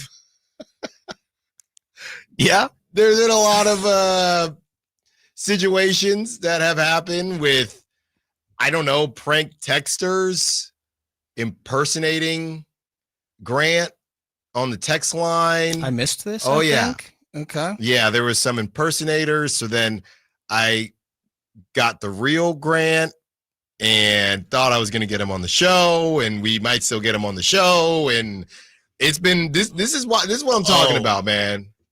Yeah, I just remember what you're laughing at. I got you. This is what I'm talking about, man. We got to get to I'm sorry, no disrespect to the Thunder and the Pacers, but we're leaking oil here. A little bit. We're leaking oil here. We got impersonators, and we're not even like quite at that time of year. No. Like it's really like September, August. Yeah. Where that's when impersonators are going to come out in full force. I did not experience this last season, by the way. Impersonator? I don't think I did either. Yeah. So it's a new day. Desperate times. Desperate times. Do not call for these measures. No, I don't think so either. So yeah, I'm still waiting to hear back from Grant. Hopefully we can get him on, because I'm you know me, I'm gonna ask him.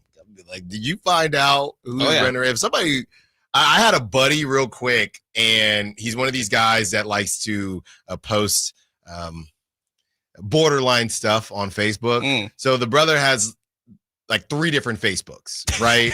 So he texts me, and you get a text that freaks you out. You know, I'm finishing up a run or something, and I get a text with a screenshot, and it's a picture of me, my Facebook, and it says, I thought we were already friends on Facebook, or a nice way for me to find out that you unfriended me.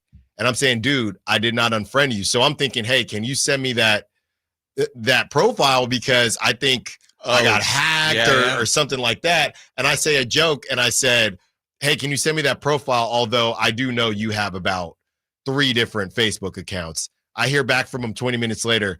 Yeah, I was on my burner. My bad. You're like, whoops. I'm like, dude, come on, man. You up on the burner? That's I don't know what I was a suggested friend on the burner. I'm like, don't be touching my profile. Forgot to change accounts. Yeah. Went full KD. That KD stuff, man. But yeah, Grant Afset had the Kings World on fire earlier this week when it comes to the Darius Garland, Trae Young rumors. I didn't see, Brendan, your choice. I initially chose Trae Young. Then I kind of thought about the difference in price tags and things like that. I feel like I'm still on Trae Young, and there were reports about Trae Young as a teammate, things like that. I think I would still pick Trae Young over Darius Garland, but that's more so because Trae Young is a different player than Darius Garland, not necessarily because I think he's incredibly better. I just think that Darius Garland is the Michael Jordan of Kobe Whites. So nice. Sure. The Michael Jordan. Yeah. I wasn't ready for the Darius Garland, Michael Jordan. Comp, I hear what you're saying though. I mean, I think that Trae has a more unique skill set in a way that I think is really valuable. It is a little Tyrese Halliburton, but with even more scoring. Like that floater game is obviously ridiculous. Even if he's not fully finishing at the basket, he's generating paint touches. Garland may have a better handle, but that does not take away from Trey's handle. That obviously is ridiculous in his own right. And it's just the level of passing that I think that we're talking about here. That's the major difference. Obviously, Trey, one of the guys that's right up there and leading the league. He may have even been number 1 last year. I'm forgetting exactly who led the group. But there's just manipulative reads. It's, hey, I'm going to, look at the corner, but I'm actually going to cut to the break. And so I just think that Trey adds more. I worry about with both of these guys, the defense, like that very last, I think it was the play-in that Atlanta got knocked out of. And it was the Davion Mitchell offensive rebound where I'm like, Trey, you have to box that guy out. And the defense on the whole possession after the fact, like you can go look at the very last play of the season and be like, Trae Young, that is very questionable defense for a game that got you eliminated. And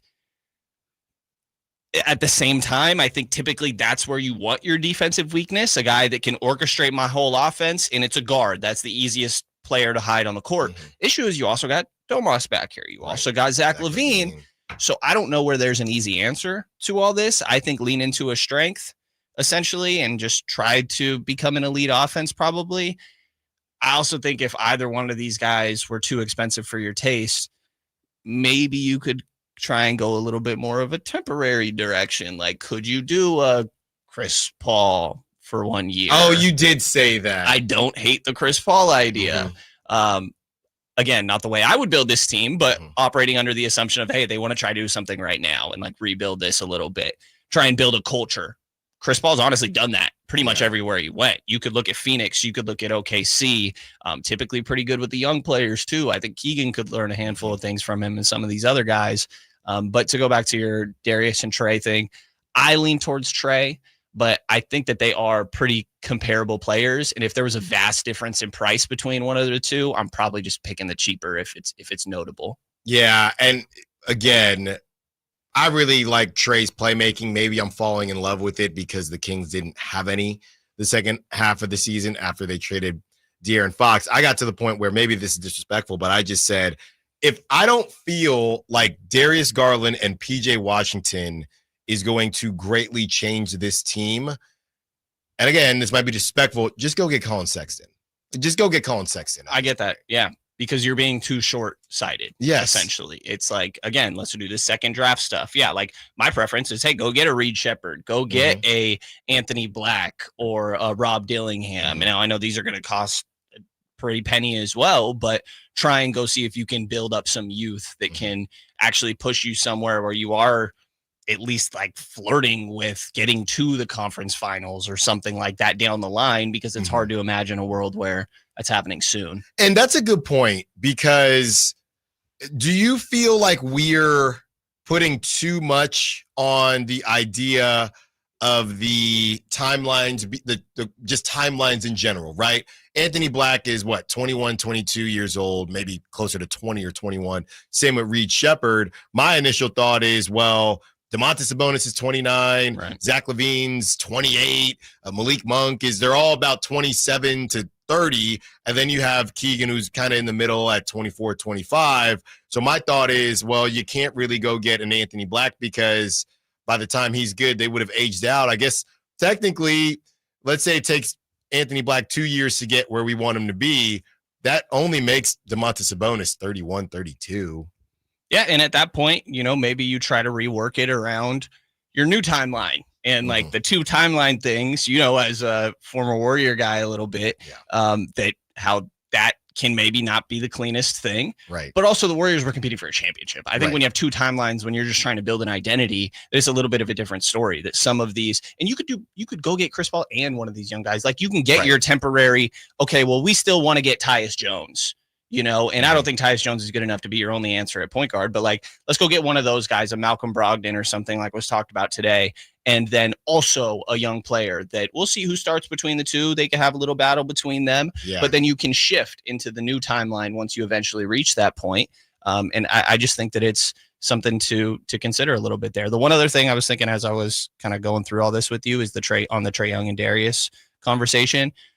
There is a difference on how much those guys have the ball in their hands. And I think that's just something to consider based on, I don't know what this team is going to look like next year. I'm curious to see how much they run through Domas. I'd imagine it's a decent bit considering we haven't heard more smoke around him wanting to find a new home yet. But, part of Atlanta's thing is, hey, we need the ball in Zach and Risa Shea's hands and Jalen Johnson's hands. And Trey doesn't really do that. And meanwhile, Garland is playing alongside a guy that's getting more touches than him in Donovan Mitchell. So a little bit of a difference there in their styles too. Couple texts to get to. Also, we will hear from Sam Amick when we return. Now, South Sacktown Sports. Time to check out Capital Casino, conveniently located at 411 North 16th Street in downtown Sacramento. Hey, it's Carmichael Dave here for American Energy, and oh my goodness, I'm born and raised here. I know it gets hot, but my goodness, we're already seeing 100-degree days. Listen to me. You do not want your system to conk out in the middle of June or July or August with one of those big 100-degree stretches. You want to make sure you're good all summer long. And my friends at American Energy Heating and Air can do that with a $24.50 tune-up right now. That's half price. And if you need a new system, $3,500 off, up to $3,500 off in rebates for qualified systems. They've been around since 1981, serving the greater Sacramento area. A+ with the Better Business Bureau. Call them right now, 916-520-9990. That's 916-520-9990. Jingle Singers, take it away. Call 916-520-9990 now. My perfect day has sand, salt water, and friends. But my moderate to severe plaque psoriasis can take me out of the moment. Now I'm all in with clearer skin thanks to Skyrizi. Risankizumab Riza, a prescription-only 150 milligram injection for adults who are candidates for systemic or phototherapy. With Skyrizi, most people saw 90% clearer skin, and many were even 100% plaque-free at 4 months. Skyrizi is just 4 doses a year after 2 starter doses. Don't use if allergic to Skyrizi. Serious allergic reactions, increased infections, or lower ability to fight them may occur. Before treatment, get checked for infections and tuberculosis. Tell your doctor about any flu-like symptoms or vaccines. Thanks to Skyrizi, there's nothing on my skin, and that means everything. Ask your doctor about Skyrizi, the #1 dermatologist-prescribed biologic in psoriasis. Visit Skyrizi.com or call 1-866-SKYRIZI to learn more. This is the story of the one. As a safety manager at a manufacturing plant, he does everything he can to keep his coworkers safe. From finding ways to reduce risks to keeping safety supplies in stock. And for that, he relies on Grainger. Grainger offers a broad range of quality products and next-day delivery, so he can always play it safe. Call 1-800-GRAINGER, click Grainger.com, or just stop by. Grainger, for the ones who get it done. Ready to order? Yes. We're earning unlimited 3% cash back on dining and entertainment with the Capital One Saver Card. So let's just get one of everything. Everything? Fire everything. The Capital One Saver Card is at table 27 and they're earning unlimited 3% cash back. Yes, Chef! This is so nice. Had a feeling you'd want 3% cash back on dessert. Ooh, tiramisu. Earn unlimited 3% cash back on dining and entertainment with the Capital One Saver Card. Capital One, what's in your wallet? Terms apply. See CapitalOne.com for details. We all hear the radio ads about the IRS. They tell you to be afraid, to be scared, and they try to frighten you into calling. I'm not here to do that. Tax Relief Advocates is different. TRA is here to tell you that if you owe money to the IRS, whether it's $5,000, $50,000, or $500,000, we have a solution. It doesn't matter if you're sitting in your car, at work, or with your kids. No matter where you are, call now. 800-575-9861. Don't lose hope. TRA can eliminate or reduce what you owe to the IRS. Generous programs are now available that can give you a fresh start. Our passion is taxes and helping individuals fix their IRS problems. We have over 1,000 5-star reviews on Google and an A+ with the Better Business Bureau. You don't need to be afraid of the IRS any longer. End your tax nightmare today by visiting us online at TRA.com or call 800-575-9861. That's 800-575-9861. Tax Relief Advocates. Real solutions for real people. Hey, I'm Allen Stiles. Have an injury? Call Downtown. Downtown LA Law Group, an injury law firm, has many happy clients in Sacramento and the surrounding areas who have called Downtown. Get paid for your injuries from slip and falls or auto accidents. One of their most recent settlements was $1.5 million for a motorcycle accident. Have you had an auto accident? Call Downtown. Text injury help to 402 40222. That's injury help to 40222. And visit them at calldowntown.com. Get a great deal on your new Silverado at the Maida Chevy Silverado Superstore. Great selection, great factory financing and incentive, and great Maida Chevy savings on every new Silverado in stock. Online at MaidaChevy.com. Together, let's drive.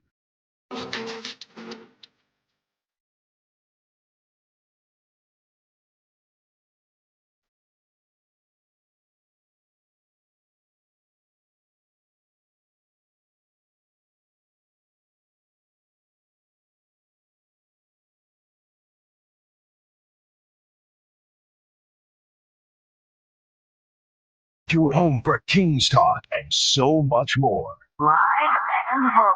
Allen Stiles on Sacktown Sports.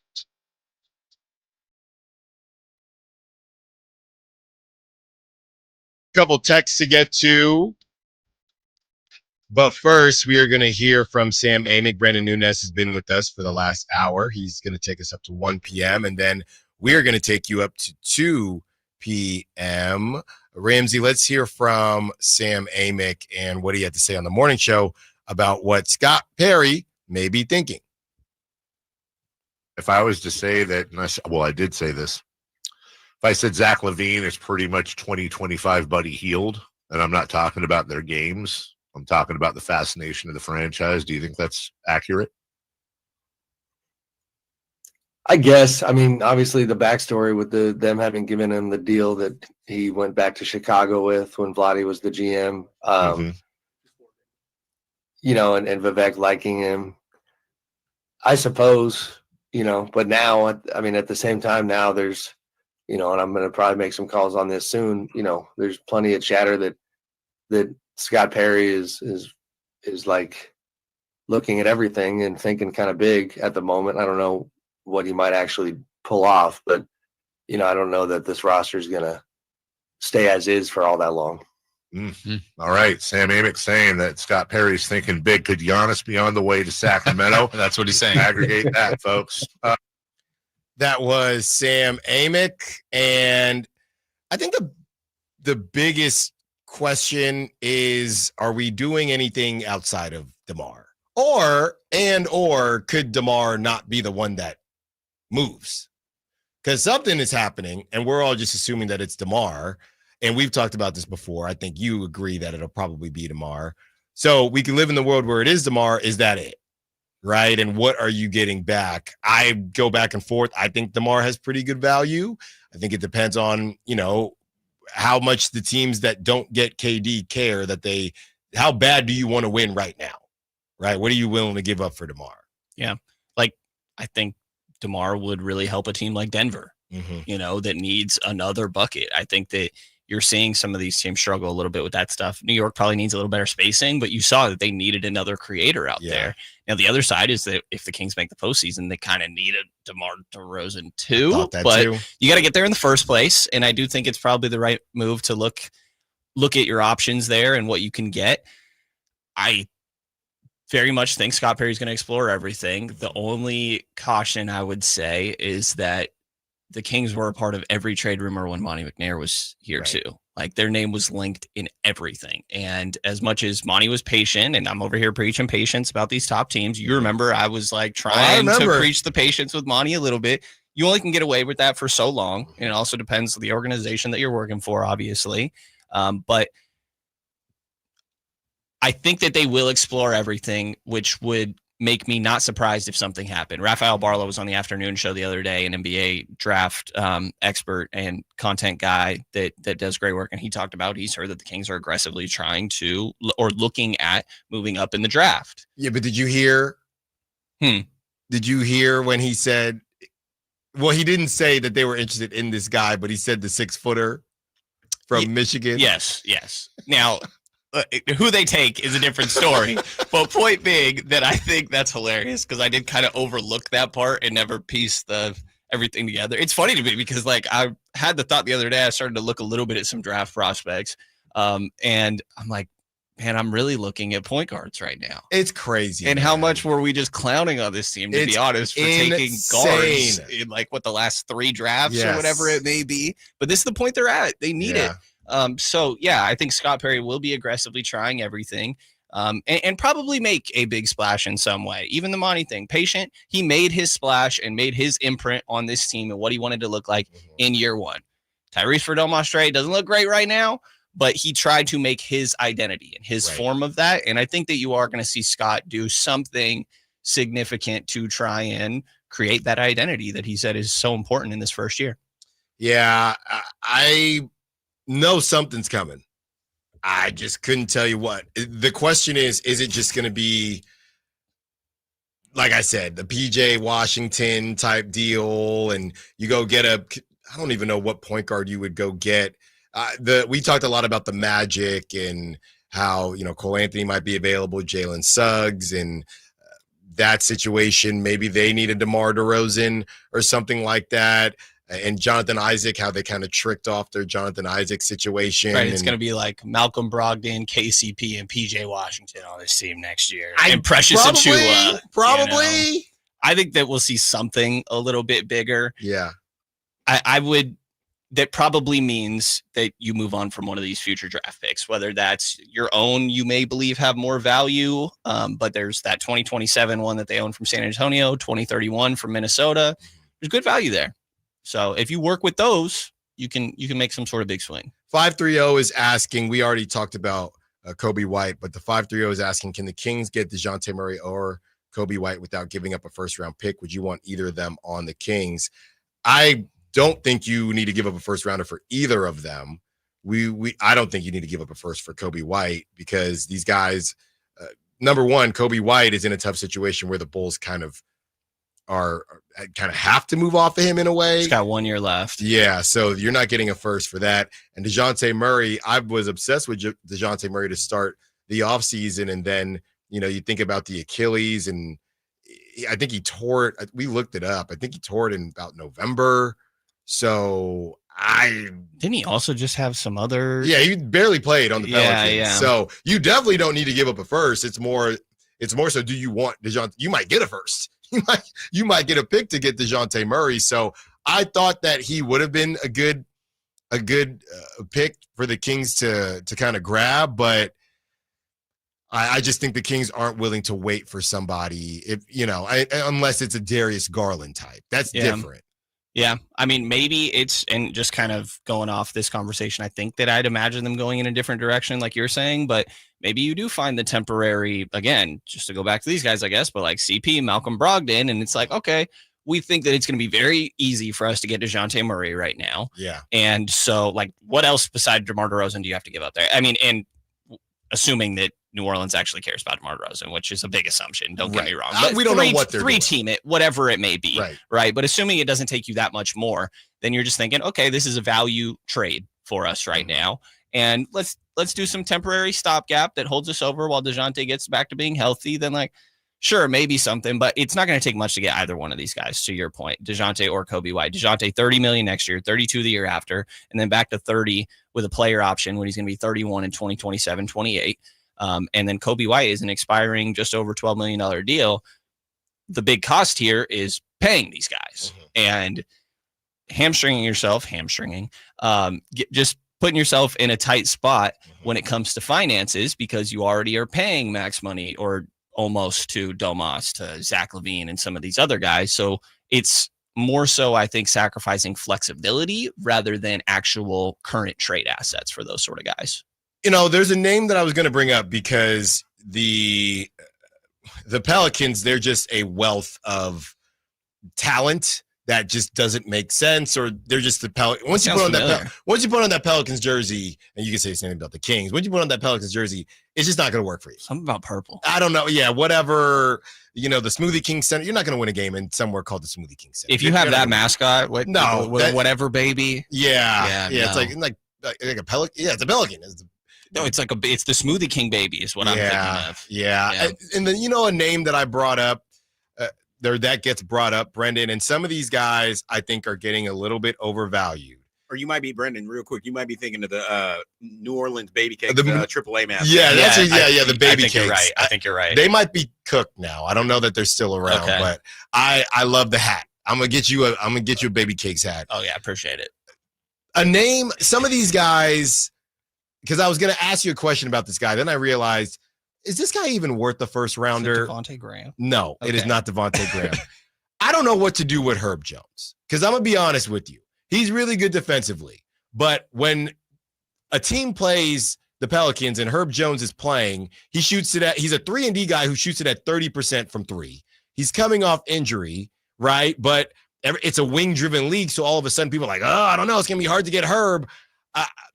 Obviously, you got to see what happens, but it was Herb Jones and Trey Murphy. Then Trey Murphy took a leap, and Herb Jones got injured. He's almost 27 years old. He'll be 27 in October.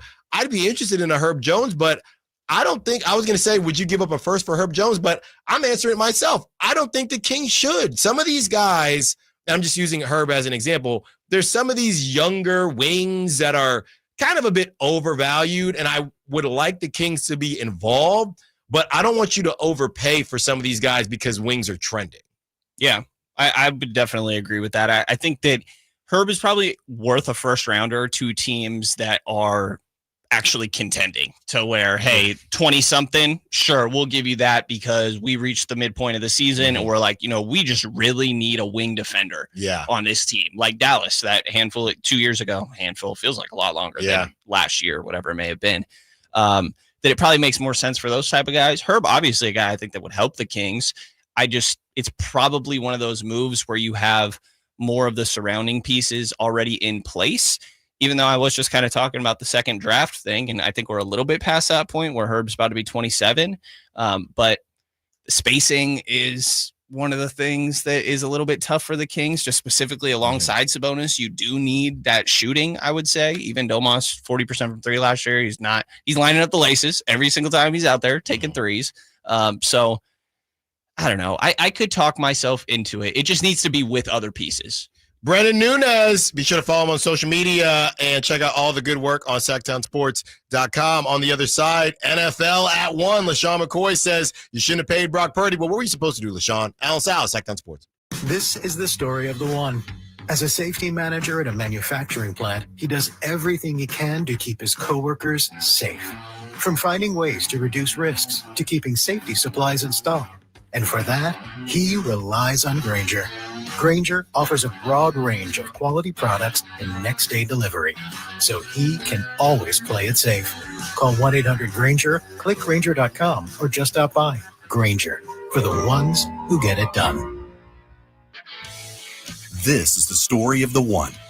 As a lineman, he does whatever it takes to keep the power on in his community. And he wants a partner like Grainger who does the same. Grainger offers the professional-grade products he needs, from voltage detectors to harnesses to hard hats, plus fast, dependable delivery, so he can rise to every challenge. Call 1-800-GRAINGER, click Grainger.com, or just stop by. Grainger, for the ones who get it done. This is the story of the one. As a lineman, he does whatever it takes to keep the power on in his community. And he wants a partner like Grainger who does the same. Grainger offers the professional-grade products he needs, from voltage detectors to harnesses to hard hats, plus fast, dependable delivery, so he can rise to every challenge. Call 1-800-GRAINGER, click Grainger.com, or just stop by. Grainger, for the ones who get it done. People are coming from all over to Sacramento Chrysler Dodge Jeep Ram, from Folsom, Elk Grove, Woodland, Roseville, because they've seen for themselves the huge selection and the best prices at SackSuperstore.com. Good luck finding a lower price anywhere else. And if you do, they'll match it. It's as simple as that. Sacramento Chrysler Dodge Jeep Ram, where a handshake still means something. Open until 10 o'clock and centrally located right across from Hagen Oaks Golf Course. And online at SackSuperstore.com. The guaranteed lowest price and the best selection of Dodge, Chrysler, Jeeps, and Rams. SackSuperstore.com. Finally, an easy way to find home improvement contractors. Just visit subcontractorsunited.com and simplify your search for home services professionals. From cabinets to windows, roofing to plumbing, Subcontractors United is an easy, simple way to find and hire a home improvement contractor. And you never have to give up personal information. So no harassing phone calls like you get from those other websites. SubcontractorsUnited.com is sponsored by D&D Cabinets and Savage Design. We get it. Tariffs are tough. Power tools are getting expensive. But at Fasteners Inc. Tool Outlet, we're solving that problem for 2 short days on June 20th and June 21st. We're putting all DeWalt power tools on massive discount. Batteries for less than $100. Combo kits for under $150. 20% off all regular price Tough System boxes and much, much more. So stop by Fasteners Inc. Tool Outlet in Sacramento on June 20th and 21st for some of the lowest prices on tools you'll ever see this year. To see all of what's on sale, visit fastenersinc.net. Fasteners Inc. Better tools, better prices. Get ready for a night out with Jordan Davis. It's Country in the Park 2, Saturday, September 13th at Cal Expo. Along with the special guests, Mitchell Tenpenny, Locash, Vincent Mason, and Avriana. Make it a family day out with food trucks, games, dancing, and more. Saturday, September 13th at Cal Expo with Michelob Ultra. Tickets are available now at CITPFest.com. KHD1 Sacramento, KYMX HD3 Sacramento. From the Power Business Technology Toshiba Studios. This is Sacktown Sports 1140.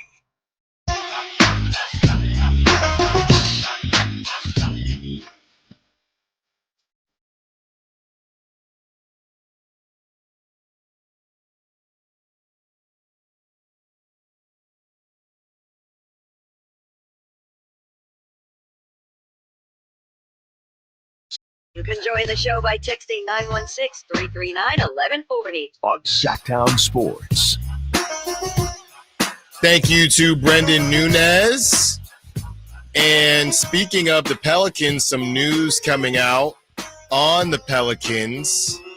Pelicans are reportedly aggressively trying to move up in the draft. Ace Bailey is a potential target, and this is from Kevin O'Connor. Quote, league sources continue to cite the Pelicans as a team aggressively looking to move up in the draft, with most front office executives believing Bailey is the target of new general manager Joe Dumars. I truly don't know what the Pelicans are trying to accomplish. They decide, obviously, Zion's got some stuff going on, which we haven't really heard about since the initial report. Just Zion's got some stuff going on. Pelicans say, we're going to rock with Zion.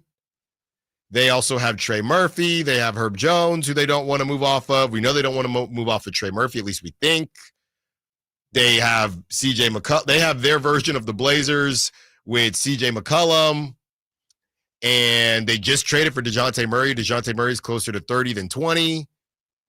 So I don't know what the Pelicans are attempting to do. Okay, you trade up to get Ace Bailey, right? A super young player.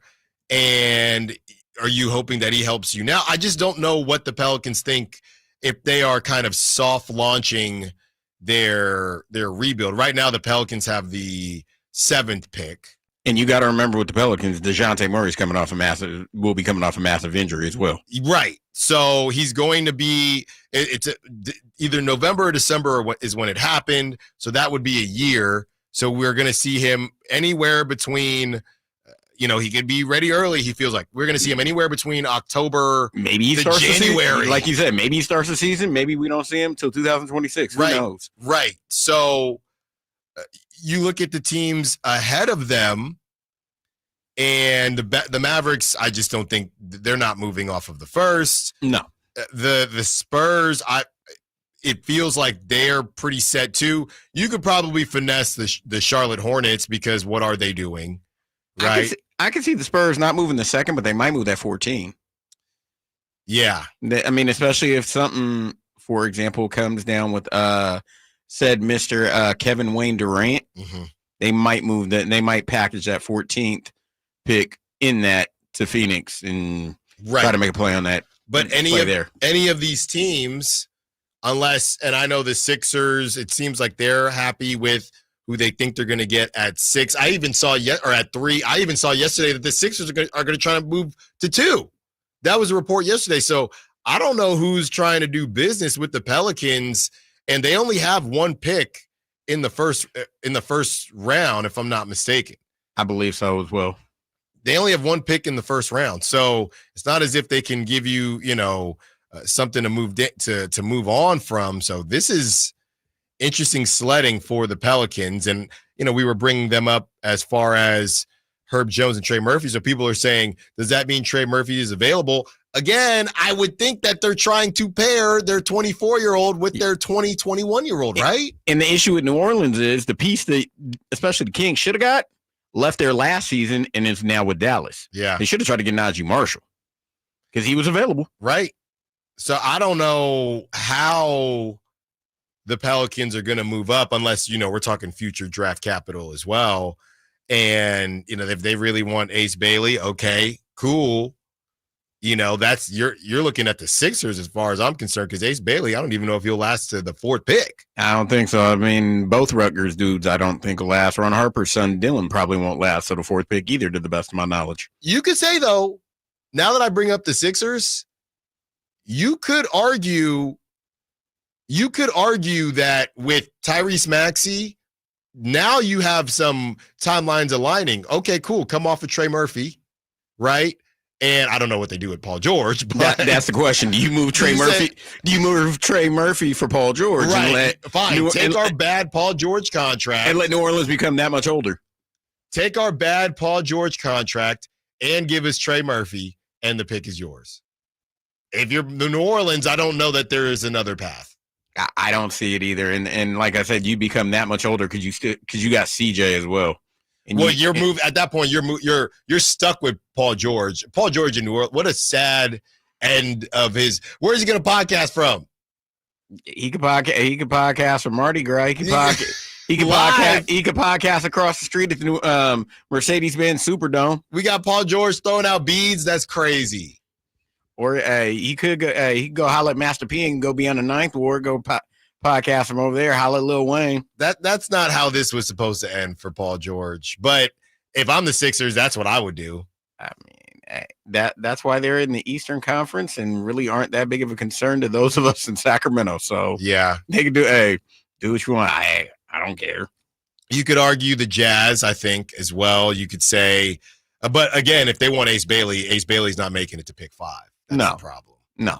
That's a problem. So we'll see what happens. Everyone is saying, is Trey Murphy available? I don't know why he would be, because I just feel, again, like they would want to pair Ace Bailey with Trey Murphy. You have to keep some talent. And correct me if I'm wrong. Isn't VJ Edgecombe dude from Baylor? Didn't he stay in the draft as well? Yes. And there are a lot of people. That are excited for him, and that's a name I've seen connected to a couple different teams out of Baylor. And I don't know, man. I don't know. They are in a tough situation, the 18 hours ago, VJ Edgecombe making a strong case for the number 3 pick. This is from Hoops Rumors. So everything is starting to bounce around right now. Yeah, that's why I brought his name up, because I thought he was going to be somewhere in that top 5. Ramsey, as we make the transition over to a little bit of football now. LaShawn McCoy has been accused of being a hater for Brock Purdy, a hater against Jalen Hurts as well. Seems like he's just one of those guys that likes the quote-unquote elite quarterbacks and nobody else. This is LaShawn McCoy on his show, First Things First, breaking down the fact that he wouldn't have paid Brock Purdy. Here it is. It's over and done with. Purdy's paid now. Mm-hmm. But do you expect Purdy to prove he was worth the deal? No, I don't think so. I mean, it doesn't mean he can't play really well. I think he'll play well in that system. He does well for that team. But we showed us last year that when the defense wasn't as good and the offense wasn't as good and guys were in the lineup, you couldn't carry him. So what's going to change? The money? The money going to make you carry these guys? It's like so right now he's tied for 7th highest paid quarterback. Yeah. Is he his top 7 quarterback? This is why I keep talking about the market. Because when we talk about the tools and we talk about the Brock Purdy's, Trevor Lawrence's, it's like y'all don't deserve to get that type of money. Now, if you ask me, but Josh Allen got this type of money, Lamar Jackson, they get paid elite money. Will they make up for their contract? Yes, because they are that good. And in simple terms, you are paying a quarterback that is really good in a system where the team does most of the work, elite money as a quarterback that carries a team, no matter what the talent is like. And that's the question about Purdy is you paying a guy, basically, hey, man, we're going to give you elite money. Even if you're not the main person driving this car, driving this bus, he's not.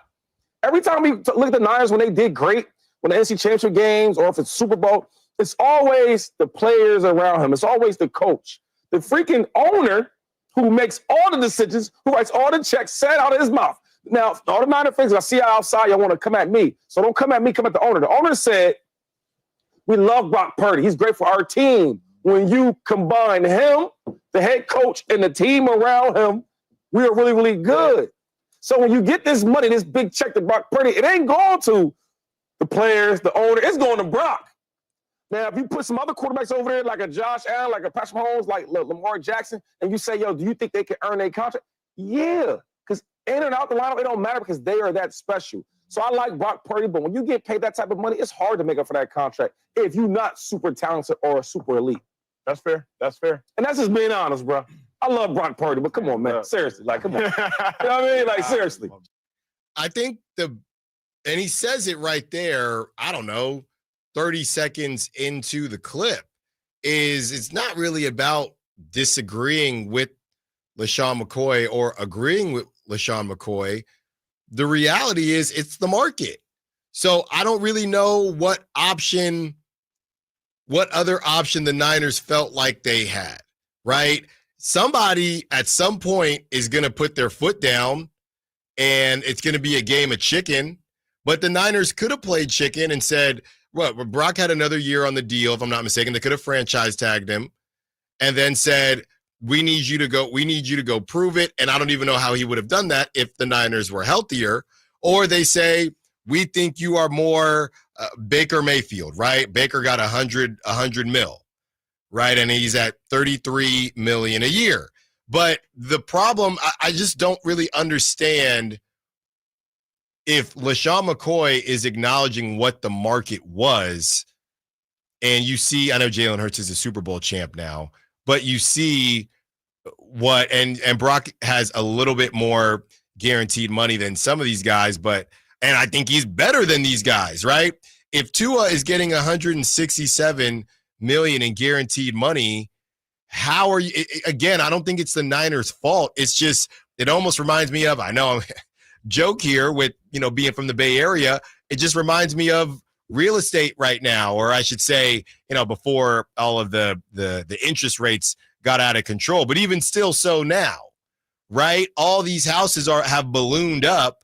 So yeah, you go to the Bay and it's not in a great area, and you look it up and it's $900,000, and you're thinking, I don't even want to live here. How the hell are you paying? Are you charging $900,000? Because that's what the market is, right? And how valuable these things are. You don't like it? Buy your house somewhere else. So I don't really, and I don't know that there's blame, but whether or not Brock will really prove his worth, I think it's a tough situation because Brock already has done a lot when he was the best value in the NFL, and now you've paid him, and the question is, moving forward, do you think he'll continue to do that? But I don't know what the Niners could have done that wouldn't have come off as disrespectful. You got Tua running around with 167. You got Jared Goff running around with 170. And Jalen Hurts is at 179, and he's a Super Bowl champ. And Kirk Cousins, we know he's the finesser of the century. Jordan Love is at 160 guaranteed. Kyler Murray, and they signed their contracts with the market being a little smaller. I know Jordan Love was just last year, but Kyler Murray specifically. So I'm just not really sure what the Niners were supposed to do. Nothing against that. I agree with everything LaShawn McCoy said. But I don't know that it's a matter of agreeing or disagreeing with LaShawn, though. I mean, personally, and again, I'm not a fan of San Francisco football team to preface this, but like he said, I don't think Brock Purdy's that good. You saw what happened last season. Like when all his weapons went away, they struggled. The defense went away. He struggled, and he couldn't put the team on his back, and that's why they finished 6-11. But my issue is not. I'm not disputing that, right? And I'm trying to. And Lamar got paid in 2023, right? So I would say if you look at his guaranteed money, he's got $3 million more guaranteed than Brock, but that was 2 years ago. That was as well. So I would say that it's larger than that pound for pound. LaShawn McCoy is bringing up all the guys that he's bringing up are all getting more guaranteed money than Brock. Besides Trevor Lawrence, and Deshaun Watson, who's probably the worst contracts. Well, Deshaun's is the worst contract. Trevor Lawrence is the second worst contract. And third, couldn't you make the argument it's Dak Prescott? You could say Rain Dakota, or you could say Trevor Lawrence as well, because he hasn't Trevor Lawrence in the NFL hasn't lived up to the hype that he was at Clemson. I just feel like Brock Purdy got paid properly based on the market. He got paid for the market, but like as LaShawn McCoy said, is he a top 7 quarterback? No, not in my opinion. Is he a top 10 quarterback? No, not in my opinion. I think he's mid-level. I think he's maybe 14, 15, give or take. Man. I'm not way. I'm not that big of a fan. Ramsey. I'm not a fan of Brock Purdy. Look, we got time. Like we said, we going up to the 30 nowadays at the beginning of the hour. Okay. 10 to 10:30, 11:30. No more of these quick little breaks. Ramsey, I don't know how you're getting Brock. I need to know how you have Brock at 14-15. Give me 2. I'm about to go down the list. I need to know because I got Brock. I had Brock 7 going into last season, and I think he dropped a little bit, sure. And I'd still have Brock any range. I'm not going past. I don't see myself going past 11 for Brock. At best, I'd have him at maybe 9 going into this season. At worst, 11. Maybe if I drank a lot of haterade, I could get him to 12. But 14, Ramsey, and 15. Come on now, man. Ramsey is cooking something up right now. And then you have the guys, like I said, Matthew Stafford, based on when he did his deal, he's 37 now. But Matthew Stafford, Geno Smith, Sam Darnold, I think that's kind of the argument, right? Let's just put it like this. I just looked at the standings from just going down the standings from last season. There's at least 11 teams that I would take their quarterback over Brock Purdy. I said if you gave me enough haterade, you could get me to 12, but I'm not even saying haterade. Buffalo, most definitely. Okay. Baltimore, most definitely. Cincinnati, most definitely. Sure. Houston, most definitely. Okay. I'm taking CJ Stroud. Yeah. Kansas City, yes. Duh. Yes. We're at 5. I take Herbert. I take Justin Herbert. I take Justin Herbert over Brock Purdy. I'm getting close, and I've been consistent with this. I need to see something at some point from Justin Herbert. I get that. Okay, but you're at 6 now. Philly, most definitely. I'm taking Jalen Hurts. Washington, I'm taking Jaden Daniels. This one's take it or leave it. You're at 8. I'm not done. I'd probably take Dak over Brock Purdy. I don't know, man. Detroit, most definitely. I'm taking Jared Goff. I'm taking Jared Goff. Well, now I know how you got to 14, 15. You taking two? Don't. If you say Tua. No. I skipped that. The others, I take Matt Stafford. I would say I would. Matt Stafford is less egregious than Jared Goff. I take Matt Stafford. Darnold. Kyler Murray, when and if fully healthy. When and if fully healthy is explosive. I wanted to like Kyler Murray. And I'll even throw this one in. I didn't even mention it. Jordan Love. No.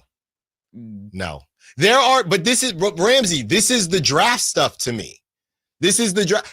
Did you even say I would take Baker? I would argue Baker over I didn't throw it in there, but I'd take Baker. I would argue Baker over the last 4 or 5 names you said. I'd take Baker. And this is just me personally. I like Geno.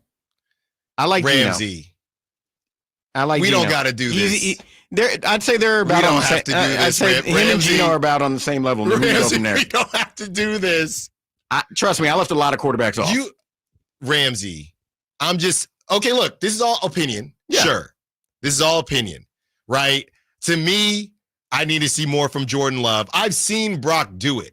I know Brock isn't perfect. I know when it rains, it's rough. I get that. He has crumbled under pressure. You have to pay somebody that has done things, because this is the game, right?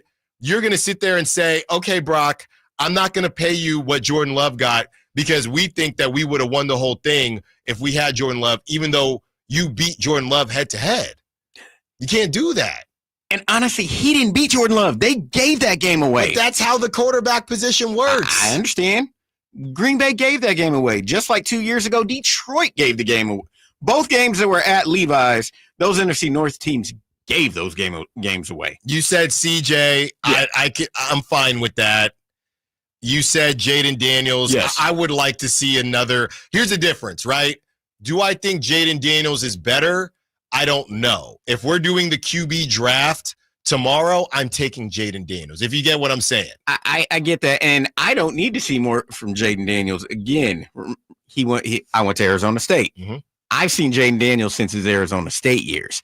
I knew he was special then. He transferred to a larger program at LSU.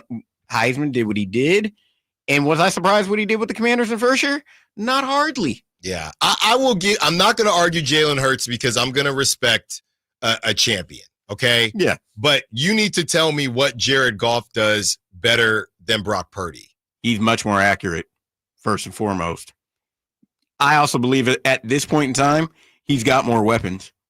That's had nothing to do with him. That helps him. That assists him. But couldn't you say Brock would then Brock would be just as good on the Lions if he had those weapons? Potentially. I don't see it with Goff because I just think they're similar. And Brock is younger. Brock is more mobile. I think their arms are probably similar too. I just think Jared Goff, again, they won it head to head again. That was 2 years ago. 2 years ago. I mean, I don't know where. I mean, personally, I think Jared Goff has a little better quarterback IQ, but that's just me. They always talk about Brock's processing, how he's the fastest processor.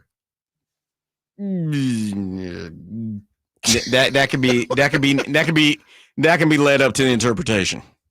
That can be led to interpretation. So the only guys I am, and Dak. Don't get me started on Dak. Dak. First of all, I still can't believe they're giving him $60 million a year. That is true, but again, that's Jared. Jared gonna pay a quarterback if he loves a quarterback as much money as he wants to pay a quarterback. I'm going with Brock over Dak just because Dak is, what is he, 30 now, 30 something? Yeah, I mean, he's 31. He's coming off the injury, and I'll tell you this much: Brock Purdy is more mobile. Do you remember when we were watching Dak Prescott? I know this was years ago, but when we were watching Dak Prescott in the preseason games when he was pushing Tony Romo to the limit, that dude was running everywhere. I know he had he broke the foot and all that, but I'd argue that Brock is more mobile than Dak now. Now, yeah, that's now. But that's what I'm talking about now. That's now. I'm talking about now. I got Brock. The only guys I know are better than Brock Purdy. I know, without a shadow of a doubt. Josh Allen. Yep. Obviously, Patrick Mahomes. Mm-hmm. Joe Burrow. Mm-hmm. Lamar Jackson. Mm-hmm. That's all that I know without any doubt in my mind. You wouldn't say CJ? You wouldn't say CJ is better? Sophomore slump. I mean, like I said, I don't have Brock. I'm not saying Brock is a top 5 quarterback. No. I'm just saying after you get past those 4, it's very much up to interpretation.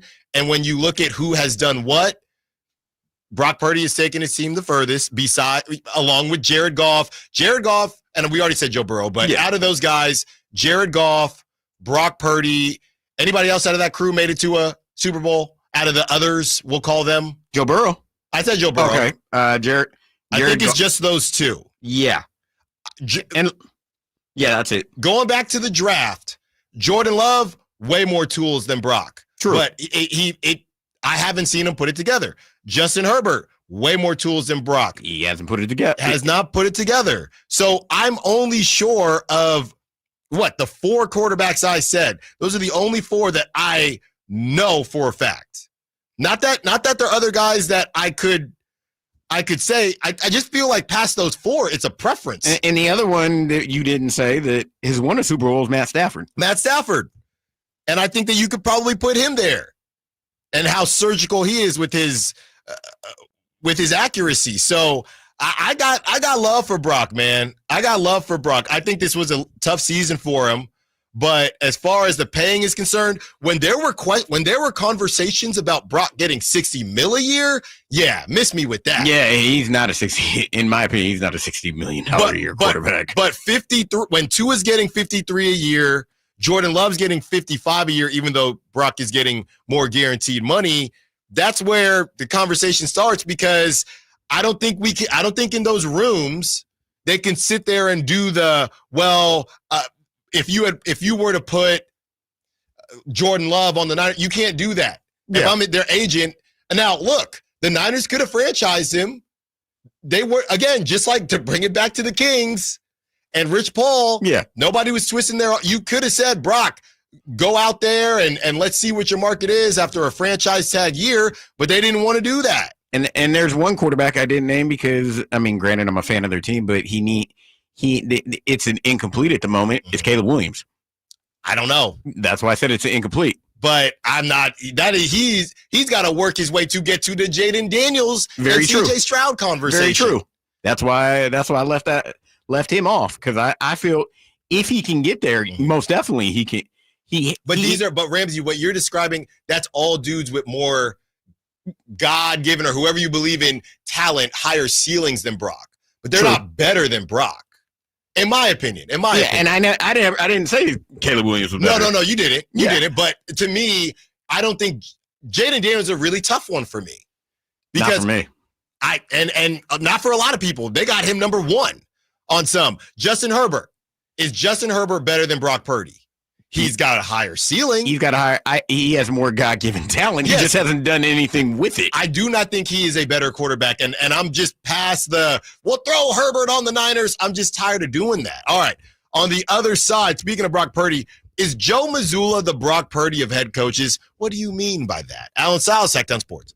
Time to check out Capital Casino, conveniently located at 411 North 16th Street in downtown Sacramento. We all hear the radio ads about the IRS. They tell you to be afraid, to be scared, and they try to frighten you into calling. I'm not here to do that. Tax Relief Advocates is different. TRA is here to tell you that if you owe money to the IRS, whether it's $5,000, $50,000, or $500,000, we have a solution. It doesn't matter if you're sitting in your car, at work, or with your kids. No matter where you are, call now. 800-575-6814. Don't lose hope. TRA can eliminate or reduce what you owe to the IRS. Generous programs are now available that can give you a fresh start. Our passion is taxes and helping individuals fix their IRS problems. We have over 1,000 5-star reviews on Google and an A+ with the Better Business Bureau. You don't need to be afraid of the IRS any longer. End your tax nightmare today by visiting us online at TRA.com or call 800-575-6814. 800-575-6814. Tax Relief Advocates. Real solutions for real people. Get ready for a night out with Jordan Davis.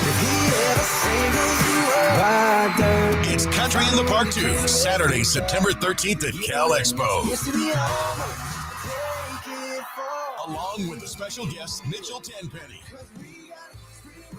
Low Cash, Vincent Mason, and Abriana. Make it a family day out with food trucks, games, dancing, and more. Saturday, September 13th at Cal Expo with Michelob Ultra. Tickets are available now at CITPFest.com. With 25 award-winning years in Northern California, Ashton & Price is your local injury law firm.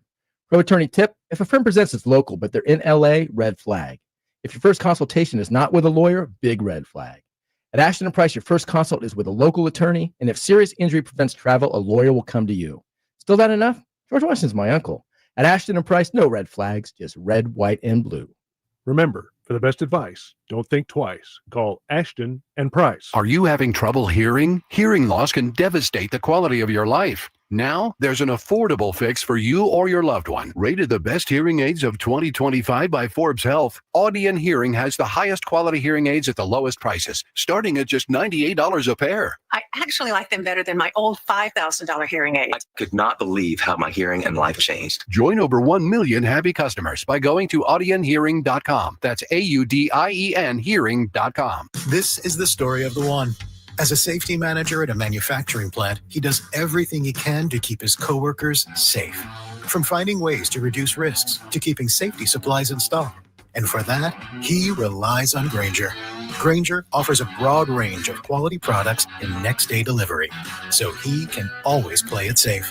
Call 1-800-GRAINGER, click Grainger.com, or just stop by. Grainger, for the ones who get it done.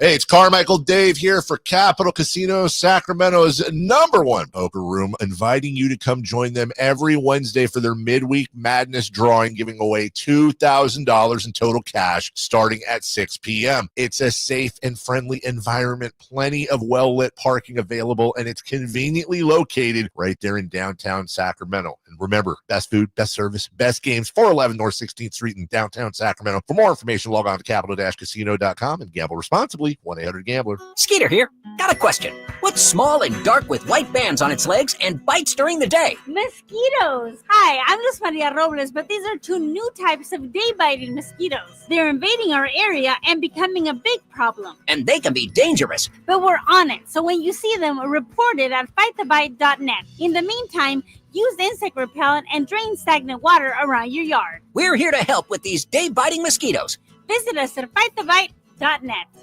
Hagen Oaks wants to be your go-to total golf game fitter. Try the TrackMan experience, the very best technology to fit your metalwoods and irons. The new cutting-edge putter fitting studio with its $30,000 worth of technology is ready for your fitting. Hagen Oaks will help you find the best putter for your game. Hagen Oaks offers more technology, more choices, and more service. Schedule your fitting at the Hagen Oaks Player Performance Studio by calling 916-808-2531, 808-2531 for more.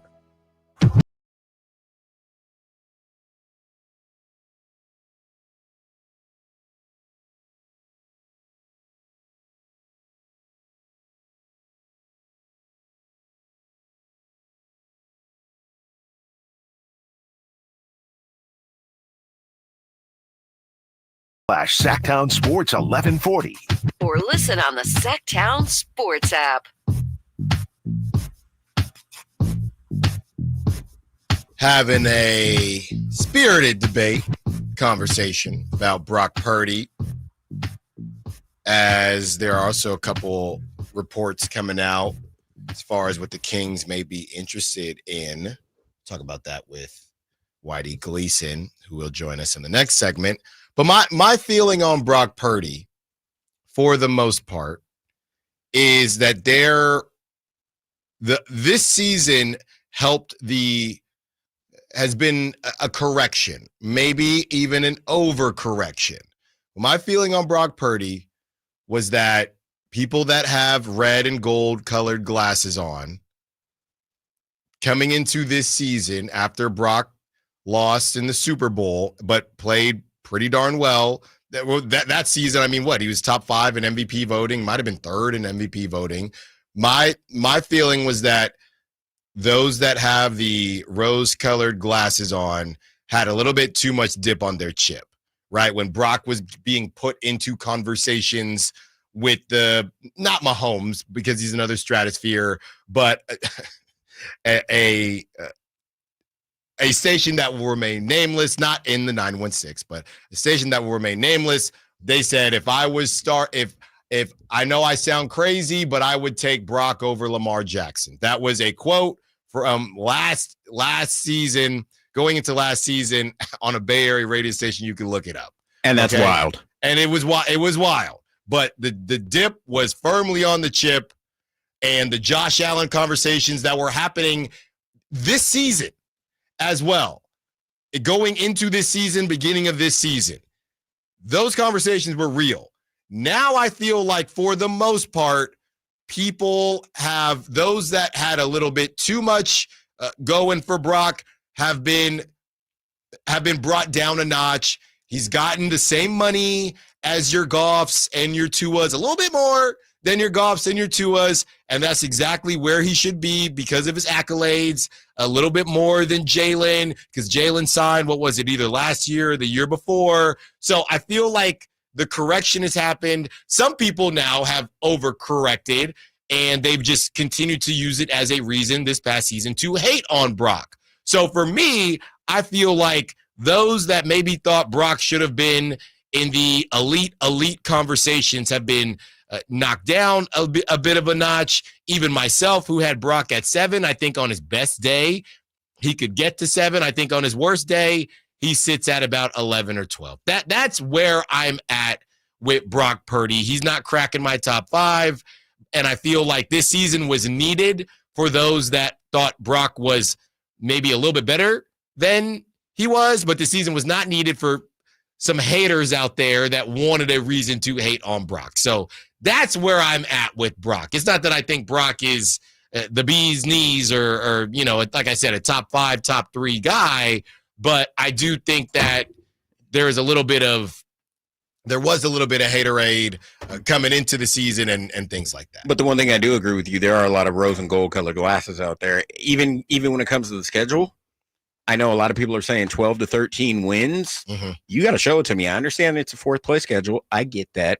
But you got to show it to me. I mean, if you show me 9, 10 wins, I'll be like, okay, more than that, it's got to be proven to me. And I'm not saying that it can't be. Right. I just need to be proven. I know a lot of teams take jumps from 6 to 12 to 13 every single season.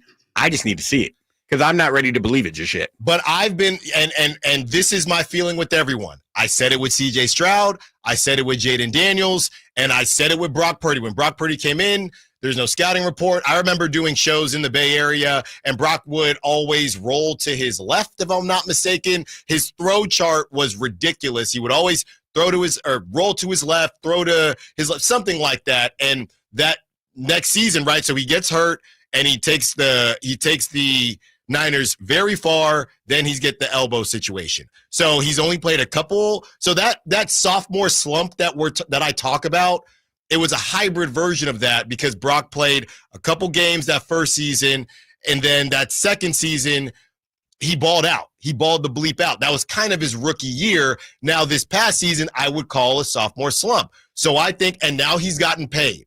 So I think it is a big season for Brock. It's a big season for every team, by the way. But it's a big season for Brock, big season for Justin Herbert, big season for CJ Stroud. Who are you?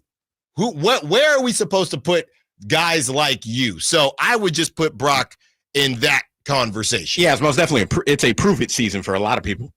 It's a prove it season that he's won. Like, I mean, CJ's too, especially with everything that happened. I mean, Trevor Lawrence most definitely. Mm-hmm.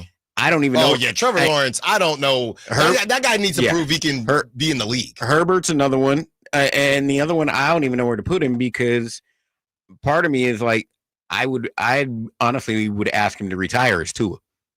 Okay. For the simple fact that we know what's happened to him. You know who's also, and let's do a full segment on this tomorrow. You know who's also, because this is who I thought you were going to say, as far as it's proven. Now, he got his money, and he can play Call of Duty whenever he wants. Kyler. Who are you, Kyler? It's a prove it season because in my mind, if he plays right, that team can be highly successful. I love Trey McBride. You talk about prop talk, that brother, he helped your boy out. Like I said, that team, if everything falls correctly, can be highly successful in that NFC West. I mean, and this is no bias. I mean, if all the cards fell correctly, I could potentially see them winning the division next season. But because I don't know how good the Rams are, especially losing Cooper Kupp. I don't know if he's a shell of his former. So we'll see in Seattle. Yeah, Seattle, we don't know what that is, especially with everything they lost. They lost their top 2 receivers, their quarterback, Brock Cooper Kupp, which we don't know what that is. Mm-hmm. We'll see if Sam Darnold, if it was a one year fluke or whatever that is. I mean, I think honestly, San Francisco, in my opinion, could be anywhere from 1st to 3rd in that division. I think Seattle is going to be the worst team. Personally, I think Seattle's going to be the worst team in that division because I personally don't think they have enough. Yeah, and the DK Metcalf trade was just interesting. I know they have a good young defense, but outside of that, they have nothing, in my opinion, on the offensive side of the ball. That's the problem. Yeah, Jalen Milroe, I want to like him, but I just don't like the way he throws the football. I agree. I personally don't really feel he's that great of a quarterback, period. So 916-339-1140. We got some texts to read through. 916 says, good for Brock. He spent the last 3 years as the most underpaid athlete in sports. Now, I think you're probably right.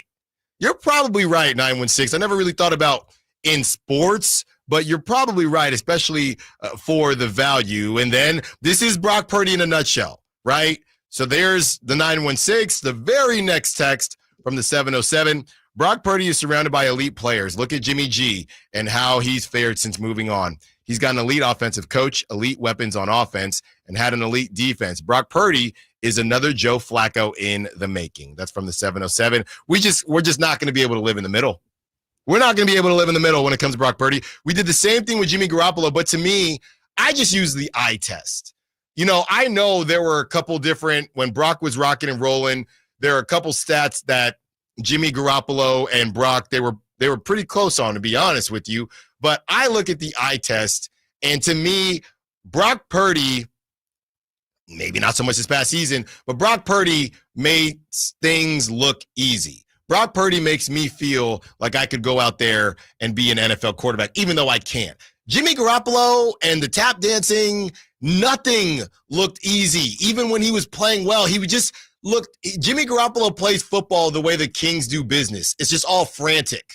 Just frantic. You mean Jimmy Garoppolo was almost named after a soccer team? I mean, initials PS instead of GJ. It's crazy. The happy feet is insane. So to me, I would never compare Brock to Jimmy Garoppolo, even though they both went to a Super Bowl, even though they both have a ton of weapons, because I just see it in the eye test. Brock Purdy just looks different to me than Jimmy Garoppolo. But that's why it's sports, and that's why everybody has opinions. Whitey's going, I cannot wait. I've been teasing this, and I said to myself, I'm going to save this for Whitey because we are probably going to get a classic Whitey face when I make this comparison. And let me tell you a quick teaser here. It's still got Brock Purdy involved with an NBA coach. I can't wait for this to close out the show. Allen Stiles, Sacktown Sports.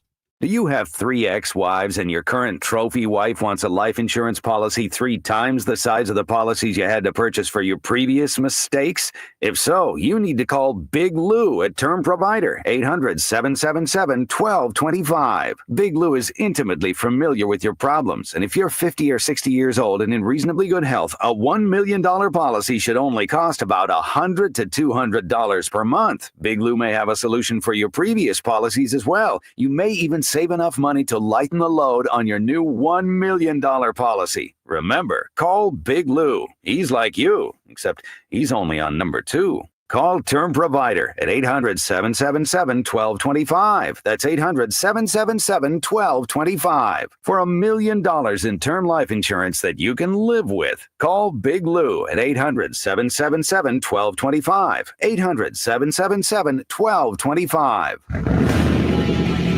Keeping your engines healthy means protecting them in season and out. Experts trust Stable to do that, and third-party testing confirms it. Stable is the industry leader in preventing fuel-related issues, no matter if you use it in your car, boat, or outdoor power equipment.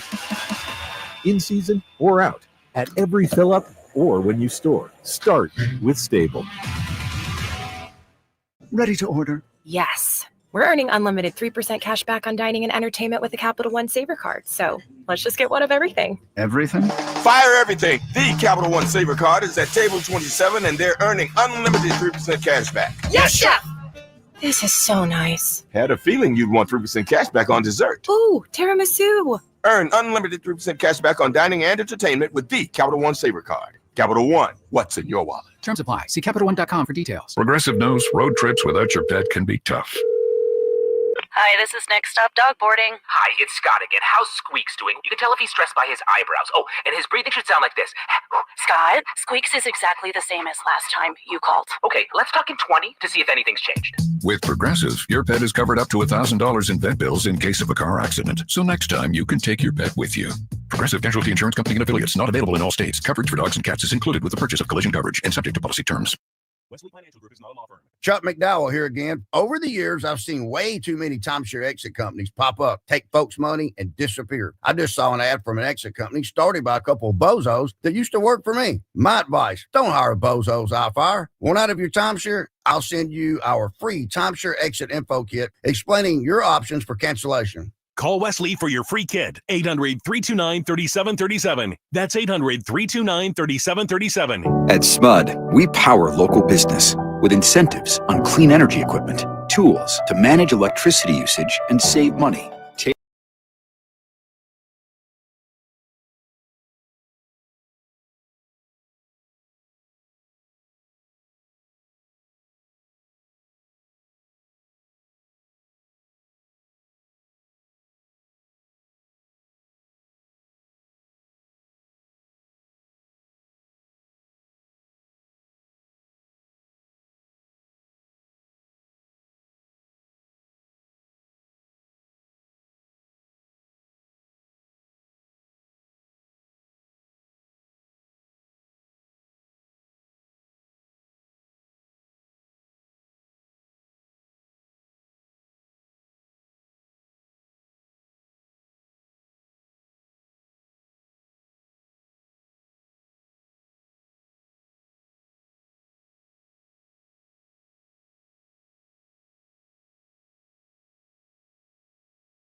championship he won. Uh-huh. Best roster. You could have been the coach, Whitey. Oh, they'd have won a lot sooner if I was a coach. Well, I know that. Yeah. But you could have been the coach. Jay could have been the coach. I don't know how much what are we doing? If you're the number 11 coach after, just in people, if you're not even cracking the top 10 after winning a championship, what does that championship even mean? You win or you lose. His team won. It's kind of like somewhat similar to the criticism of Coach Kerr, Steve Kerr, because he didn't play Tatum. Mm-hmm. It's like they won. Okay. Maybe that bothers you, and I get that, but they did what they're supposed to do. It doesn't bother me. No, I don't get bothered. It bothers some people. But that he won? That they didn't play Tatum. No, yeah. Yeah. Right. So to me, it's like, well, you could quibble this or that, but he led his team as the coach to a championship. Mission accomplished. It's kind of nitpicky to say, yeah, but he had the best roster. Maybe he did, but he did what he's supposed to do. There have been a lot of coaches with very talented teams, I'm sorry, who haven't won championships. Well, we'll see are you changing your stance there on the Thunder? No, that's a good point, but I am just open now to, I'm not underestimating the Pacers anymore. No, I think, and Brendan was on for an hour here. I think Brendan said it best, and maybe it's an obvious get rid of him, huh? No, I tried. Yeah. Whoever wins game 4 probably wins the series. You'd think. Right? But what's the percentage? Teams that win game 3 of a 1-1 series win 80% of the time or something. Yeah. But doesn't mean anything, though. SGA, this is what I'm talking about with SGA, man. What are you going to be able what are you doing? You know what? The Thunder, one of the things that stands out to me, they're so almost too chill. And part of it is him, right? Yes. And he's there was a play last night where Caruso goes up, was at the end of the half or end of a quarter, and Nesmith, and he makes a good play, and he destroyed him. And they reviewed it for flagrant, and they ruled no flagrant.